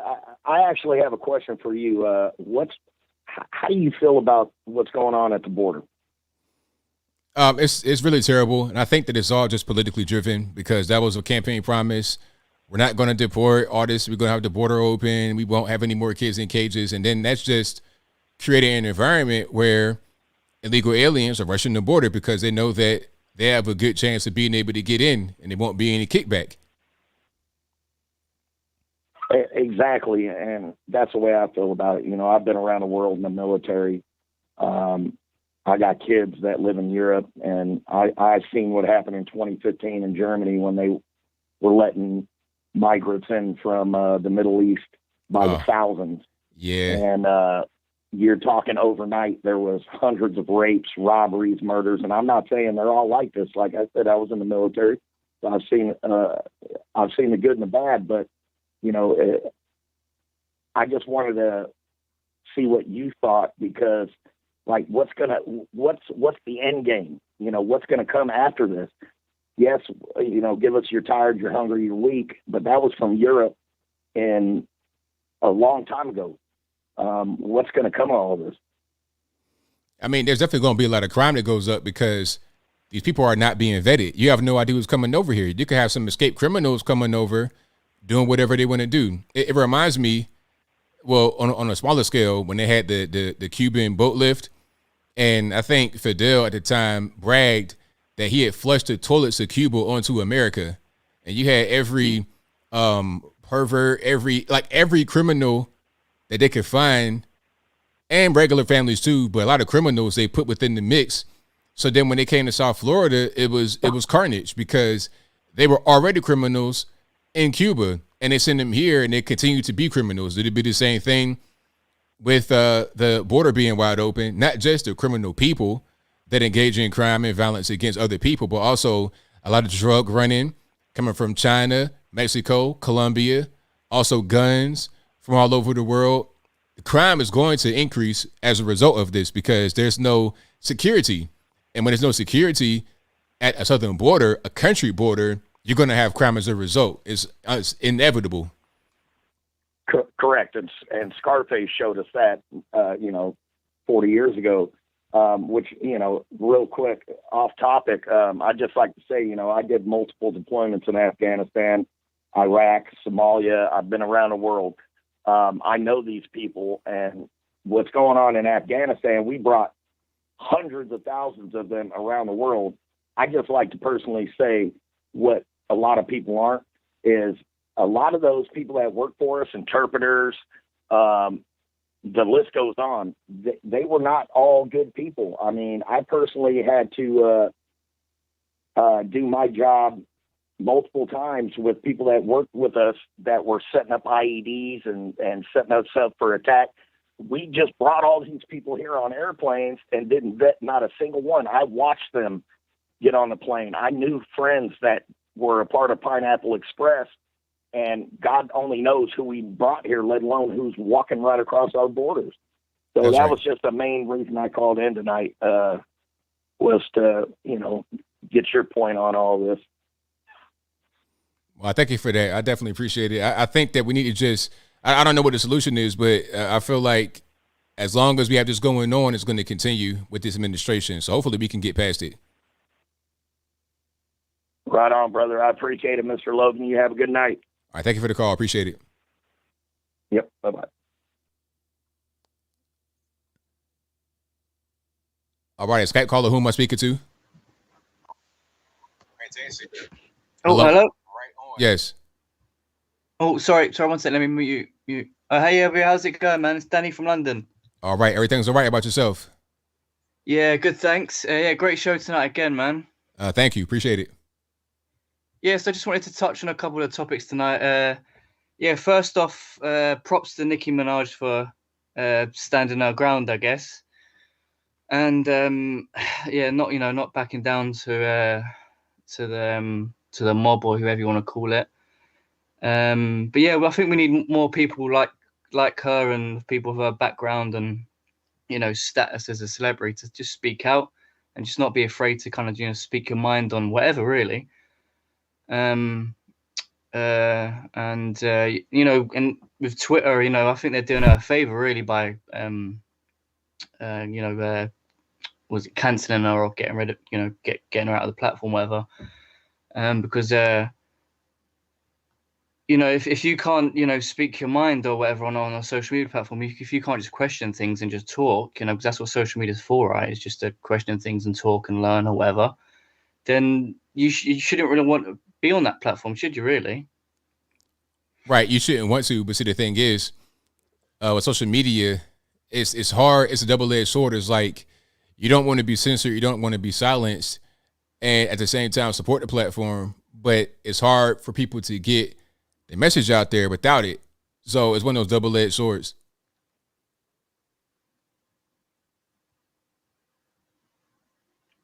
Sorry, hello? I'm here. Can you hear me? Sorry, yeah, it just broke up a little bit there. Yeah, sorry. Sorry, what was that last bit you said? Sorry. Well, I'm saying it's a double-edged sword as far as social media is concerned, because you don't want to have yourself silenced on social media, but at the same time, you need it to a certain extent, because these are big platforms to get message out to the public. So it's just weird like that. Yeah, no, I hear you, man. I hear you. It's it must be incredibly frustrating, I guess, because no, you want to say what you want to say, but I guess these these people, I guess they just want one group of people on the platform to speak, and I guess not the other side, which is I guess it's just one of those things. But props to her, man, for at least just questioning it and just standing on ground and not being bullied and whatever. So that's obviously nice to see, because not a lot of people do that.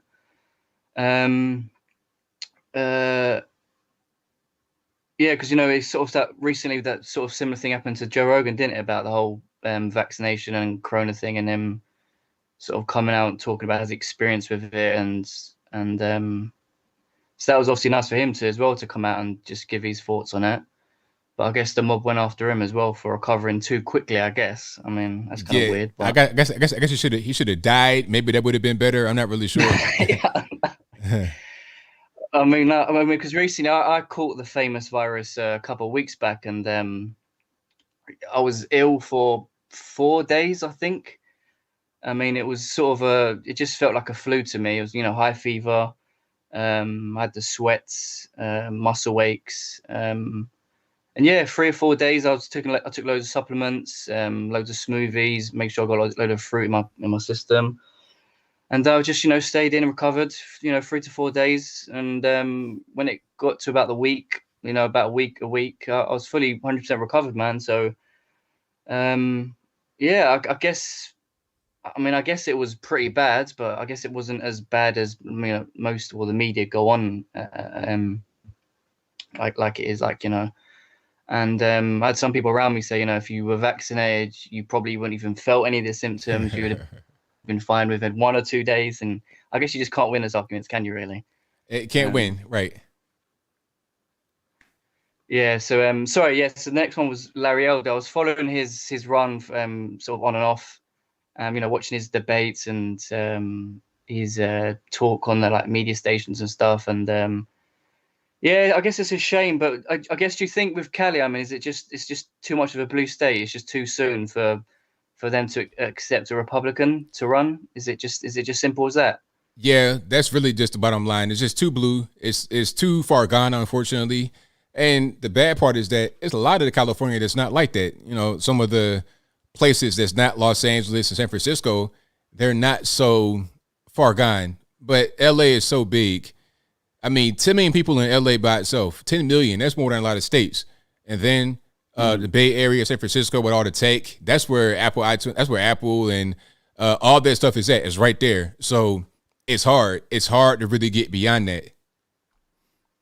Yeah. I saw one of the videos with and I saw some other stuff as well. That there's probably maybe some skullduggery going on there with some fraud and here and that. But but did they? As you just said, would they really even need to do that? Considering that it was probably incredibly unlikely that Larry was going to get in. I can understand the last election; they most likely probably did a lot of that, but with this one, it was they probably didn't need to, right? They don't really need to do that. But see, the problem is they're going to do it anyway, because you have people that are just criminals, people that want to do stuff like that. They caught the one guy at a gas station. I guess he had passed out in his car. He was sleeping, and he had some drugs and a bunch of IDs, I guess, to some identity theft type stuff, like credit card stuff.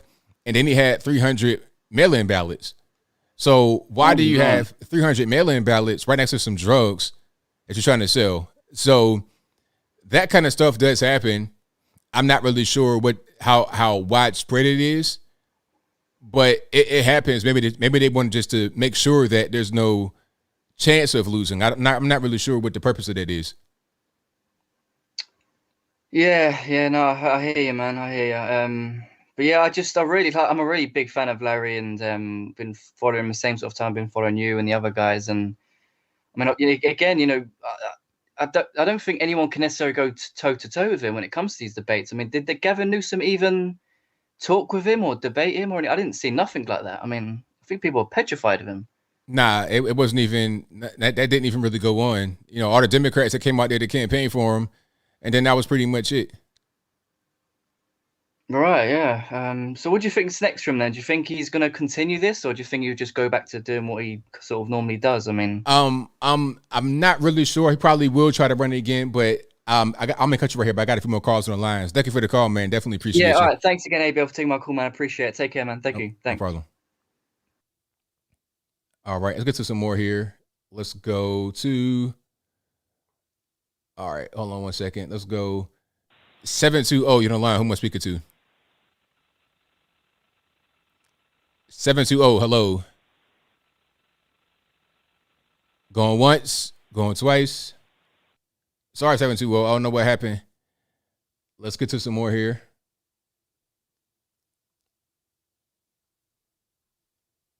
Okay. 512, you're on the line. Who am I speaking to? Hi, I'm calling from Texas. All righty. What's going on? Okay. I'm from a communist country. I just want to share with the Americans in general the direction that our country, U.S., right now going toward into communist direction, 100%. I just hope more and more people from a communist country going to come to your channel or the channels to speak out about this. All the stuff that happened, like from protests to the CRT and the whole, the teaching pedophilia in school, that's like deja vu for me because that is something that I experienced back in the 80s and from Vietnam. Wow. So you see some of the same things, like it's kind of reminding you, like you're seeing some of the same signs. Oh, definitely. What they do, they copy 110% of the communist tactics. So they twist in the words and make it something that really for the people, oh, I'm really doing it for you. But actually, how do I say this? Whatever happened in this country is not something new. It's been happening to the communist country. Any communist country you're talking about, we talk about North Korea, China, Vietnam, Cuba, Venezuela. If you talk to anybody, they're going to have a very similar experience. And where I'm from, because I'm from Vietnam, after the fall of 1975, the whole thing happening right now in the U.S., it did happen in Vietnam, and it's still happening right now in Vietnam. Right now, it's harder for other people from outside to see it because they're more sophisticated. So they make the country, it looks like, oh, they're really westernized. You go in there for vacation. But then down deep inside of it, it's not like what you see. Yeah, it makes a lot of sense. It's kind of like a brainwashing kind of thing where they make you believe a thing that's not true to do something else. It's all propaganda. Yep. Yeah. So the CRT, that's something that, a lot of kids, especially the younger generation, they didn't understand. They thought, oh, really, the government is for us. Oh, no, not really. The CRT, some communist country, they already applying that like 70 years ago, some 100 years ago. For Vietnam, definitely for 45 years ago. They've been doing that. At the beginning, they use the CRT, and then after the CRT, it's going to be they separate the citizen by class. Yeah. You know what I'm saying? Yeah, I see that happening now. I see the class Yep. division happening right now. This is right now. Yep. And then the more they do that, the smaller the groups are going to get. Like together we united. But when they separated doing this, we just got weaker and weaker and weaker. Over time, we're going to lose this country. And I'm not I'm telling you, I am so worried about U.S. every single day. And I'm trying to fight for this country because I'd rather going to die. There's nowhere else for us to go. Yeah. Nowhere else. Nowhere else for us to go. But a lot of Americans, I don't get it. Back in the 80s, the reason a lot of Vietnamese brainwashed because everything blocked. We don't have iPhone. We don't have information. I'm just so disappointed with a lot of Americans. I don't get it. They have their phone in their hand. They don't want to do the research themselves. Or they just want to listen to the TV. And it's so dangerous. Even now, if you even show them facts in front of their face, they wouldn't do it. They won't believe you. Right. And this is what I'm so scared about, what I'm so worried about our country every single day. Every single day, because whatever we're going through right now, is for me, it's just like a deja vu. Wow. So I just hope more and more people, today my first time ever calling any channel. I come over my fears, and I just hope more and more people that used to live from a communist country, we all need to go to different channels, and we need to share our, further experience with Americans for the younger generations. They can listen to this and they can understand, because if we lose this country, we have nowhere else to go. Right. Vietnam is not as bad as North Korea, but it's bad enough that I tell you, there's time that I used to live in Vietnam, we didn't have meat to eat for the whole year. The government, they control everything. They do exactly what they're doing right now. Oh, they tax the rich. The rich want to help, taking care of the poor.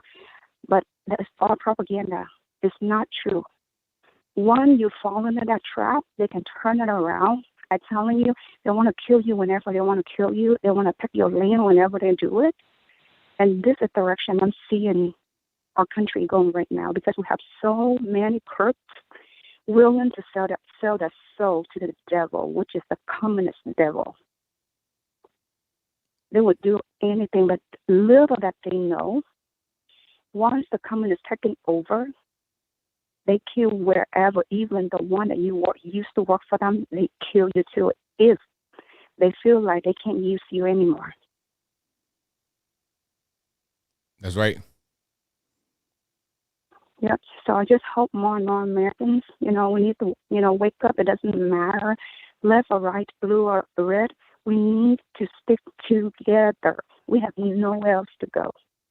Nowhere else to go. And now the whole education system down to the train. They even teaching porn, pedophilia. They try to normalize pedophilia in our school right now. What's the best way for them to do it? Destroy our younger generation without one bullet. Wake up, Americans. Wake up. It's not about the race. It's not about the black, white, purple. It's not about that. It's about they try to divide us. And the more they divide us, the smaller we get weaker. So we need to get up, wake up, and stick together. Thank you for your call. I appreciate you. Thank you so much. You very admire what you do, and keep up your good work. Thank you so much. No problem. Goodbye. Wow, a great call. So she had come from Vietnam, and she's seeing some of the same things happen over here. It's like, deja vu. Wow. It's crazy.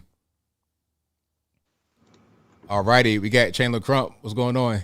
Hey, what's going on, ABL? What's going on, chat? I was listening in to the stream, as I do sometimes, and I heard the last speaker, and what she spoke about a lot was the future and what's happening with our next generation. And I recently turned 17 just a couple of days ago. I believe that everything she said is 100% true, and so I wanted to come in and say that our future is at risk, and a lot of it has to lie in culture. And I'm one who is very involved in culture. I mean, you look at what's happening with Nicki Minaj right now. Now, I'm not going to come out and say she's the most right-wing based conservative out there, because she's not any of those things. But what she is she is questioning the programming of the big mob beast. And of course, we're seeing what happens when she did that.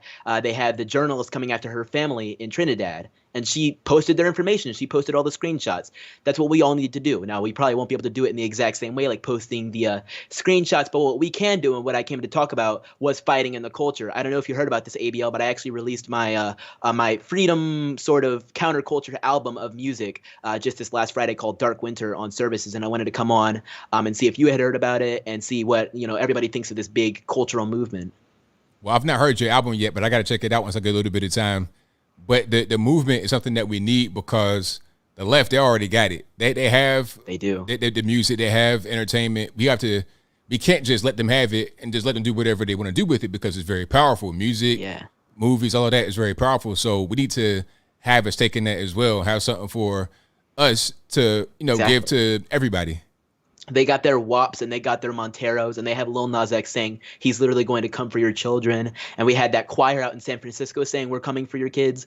They could not be any more clear about what they want to do to our children. And so that's why I'd say it's one of the most important things possible that we get out there on every single field we can and speak to these people and show them that we're not just going to stand by and let you do what you want to our children. We're not just going to let you stand by and do what you want to our nation. We're going to stand up and we're going to fight. And I think I said that in my song, one of my songs as well, that they're coming for our children. Singing, coming for the kids they'll sing, unless the children are never born. Either your kids get brainwashed or they kill them before they're born and through abortion. And so it's great that we have states like Texas that are doing what they can to respect the sanctity of life. We need more states to do that. And I think fighting in the culture is definitely a great way to do that. Right on, 100% correct. Yep. Yeah, so I just wanted to come in and say what's up to everybody. Shout out to everybody in the ABL show. Make sure you guys smash that like button if you haven't already. ABL, you run a great show. Keep it up. I'm hoping to see you again real soon, man. Will do, man. Thank you for that. Appreciate you. Thank you. You got it. All right. Shout out to Chandler Crump. You guys search for him right here on the YouTubes. Yes, he is on YouTube, of course. Great YouTuber. Check him out. Check him out all the streaming platforms. Get his music. And just follow him. Good young man. Just turned 17. Super smart. So shout out to him. But that's going to have to be a wrap for tonight's calls. Thank y'all for being here. If you couldn't get on tonight, it's not my fault. Blame the white man, but I got to go. I got to wrap it on up, put the bow on the top. Shout out to everybody for just watching, sharing, super chatting, whatever you're doing. I appreciate you. Thank you. I couldn't do this show without y'all. I'll be back live again on Wednesday of next week. As always, I'm live every Wednesday and Saturday on this channel at 8 p.m. Eastern time. And occasionally, normally, I'm live on Thursday on Brandon Tatum's channel, The Officer Tatum. That'll be at 9:30 p.m. Eastern Standard Time. I'm live on there. It will be me, Tatum, and then it'll be special guests or two. It might be one guest, two guests. Who knows? It might be more than that. I'm not sure who will be there next time when we do it, but I'll let you guys know as soon as we do on the community tab on this channel. And shout out to all the mods for keeping all the trolls in the chat. We had a few trolls in the chat. I peeped out a little bit, but thank y'all for doing that. I got a few super chats I need to read right quick, and then I wrap this on up. And of course, this podcast, this show will be available audio only if you want it on your favorite audio streaming platform, Apple iTunes, Google Play, Spotify, Stitcher, Anchor. Link for that will be in the description box, or just search your favorite audio streaming platform, ABL Live. I'll pop right on up. If you want these flags that are behind me, go to bhedesigns.com. You can get ones just like those, or one of your very own, customized to your particular needs. It could be large, small, medium, whatever you need. Also, go to my website, anthonyblogan.com. That is ANTHONY, the letter B, LOGAN.com. Check me out.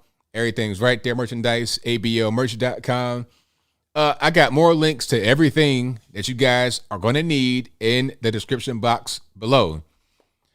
Super chats on deck. Thank you to Get Business Credit, who called in earlier about the tech question. His super chat was, "Hey, bud, love your words. I'm a fellow YouTuber. What streaming service do you use to show the chats and whatnot?" I use StreamYard. Yeah, StreamYard's pretty cool. It's easy for normies. StreamYard is probably, good to use because it's simple to set up. But mine is a little bit more complicated for what I do. But it doesn't have to be complicated. You can make it pretty simple. But I use OBS and I got a bunch of other stuff. OBS and the regular point and shoot digital Sony A6400 mirrorless. But you don't gotta do all that. You can have a $100 webcam or a cell phone to get started. Well, a webcam for a computer. But anyway, I digress. Thank you to Joe Ryder 84 who says, what do you think about the Virginia governor's race? Pointless. It's just like, what I want to say is pointless. I don't want to say that. I'm gonna just say that it'll go the same way California. Because Virginia is like California. Not quite. Virginia is just the same as like New York State, if that makes any sense. With the DC metro area and Virginia being the equivalent in New York City. Just more spread out. You got to have a car. That's all. It's so blue up there. I like to do Glenn Youngkin, I think his name is. He has no chance though. McAuliffe, he's going to win. Is it him running? I think it is him running. He'll win. If Glenn Youngkin wins, I'll eat my whole shoe. I mean, really. Virginia's gotten that bad. You know, I love Virginia still. I'm from there, grew up there, but I saw it when I was a kid. I saw it happen before my very eyes. When I was a little boy, Virginia was solidly a red state. But over time, it became blue. When I was a kid, always red. And when I got to be like 25, 26, 27, it was always blue. And here we are now, years later, and it hasn't changed. Thank you to Joe Ryder 84 who says, already read that one. Thank you to Brian Henderson who says, people like free stuff in California, but they don't want to be free because that takes work. That's a problem. Oh, yeah, exactly.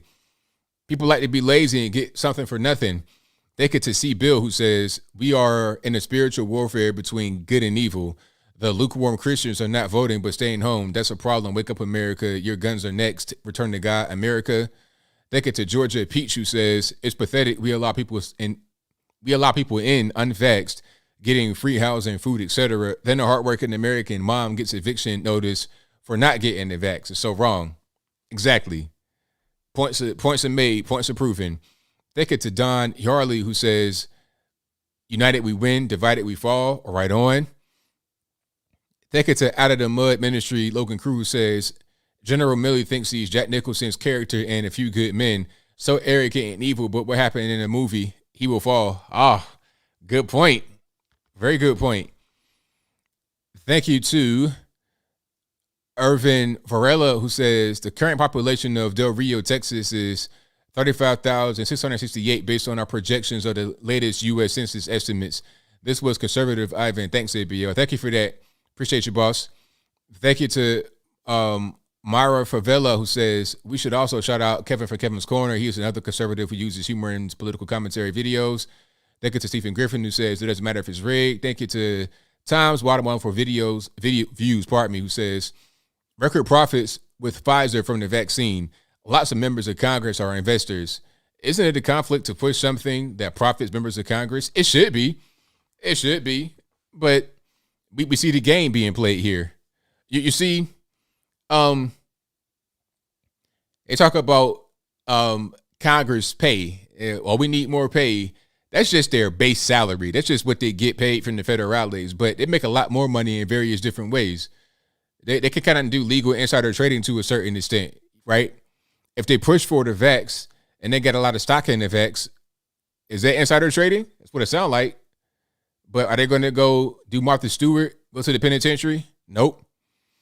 Thank you to Stephen Griffin, who says people on Twitter are saying that Nicki Minaj is trying to distract from her husband having to register sex offense. Whatever. I mean, people can say what they want to say. Everybody got to pass. Thank you to Lewis from Spain, who says if ABL was ABLina and had to fight the Transformer Joselina, she would raise her arm and swing in her finger. What would she say? No way, Jose. Thank you to Daryl Alexander, who says this country became the melting pot for a sinister reason. That reason has never changed. So the border thing is no surprise to me. They will get in. Thank you to Alice Cersei, who says man spoke the truth.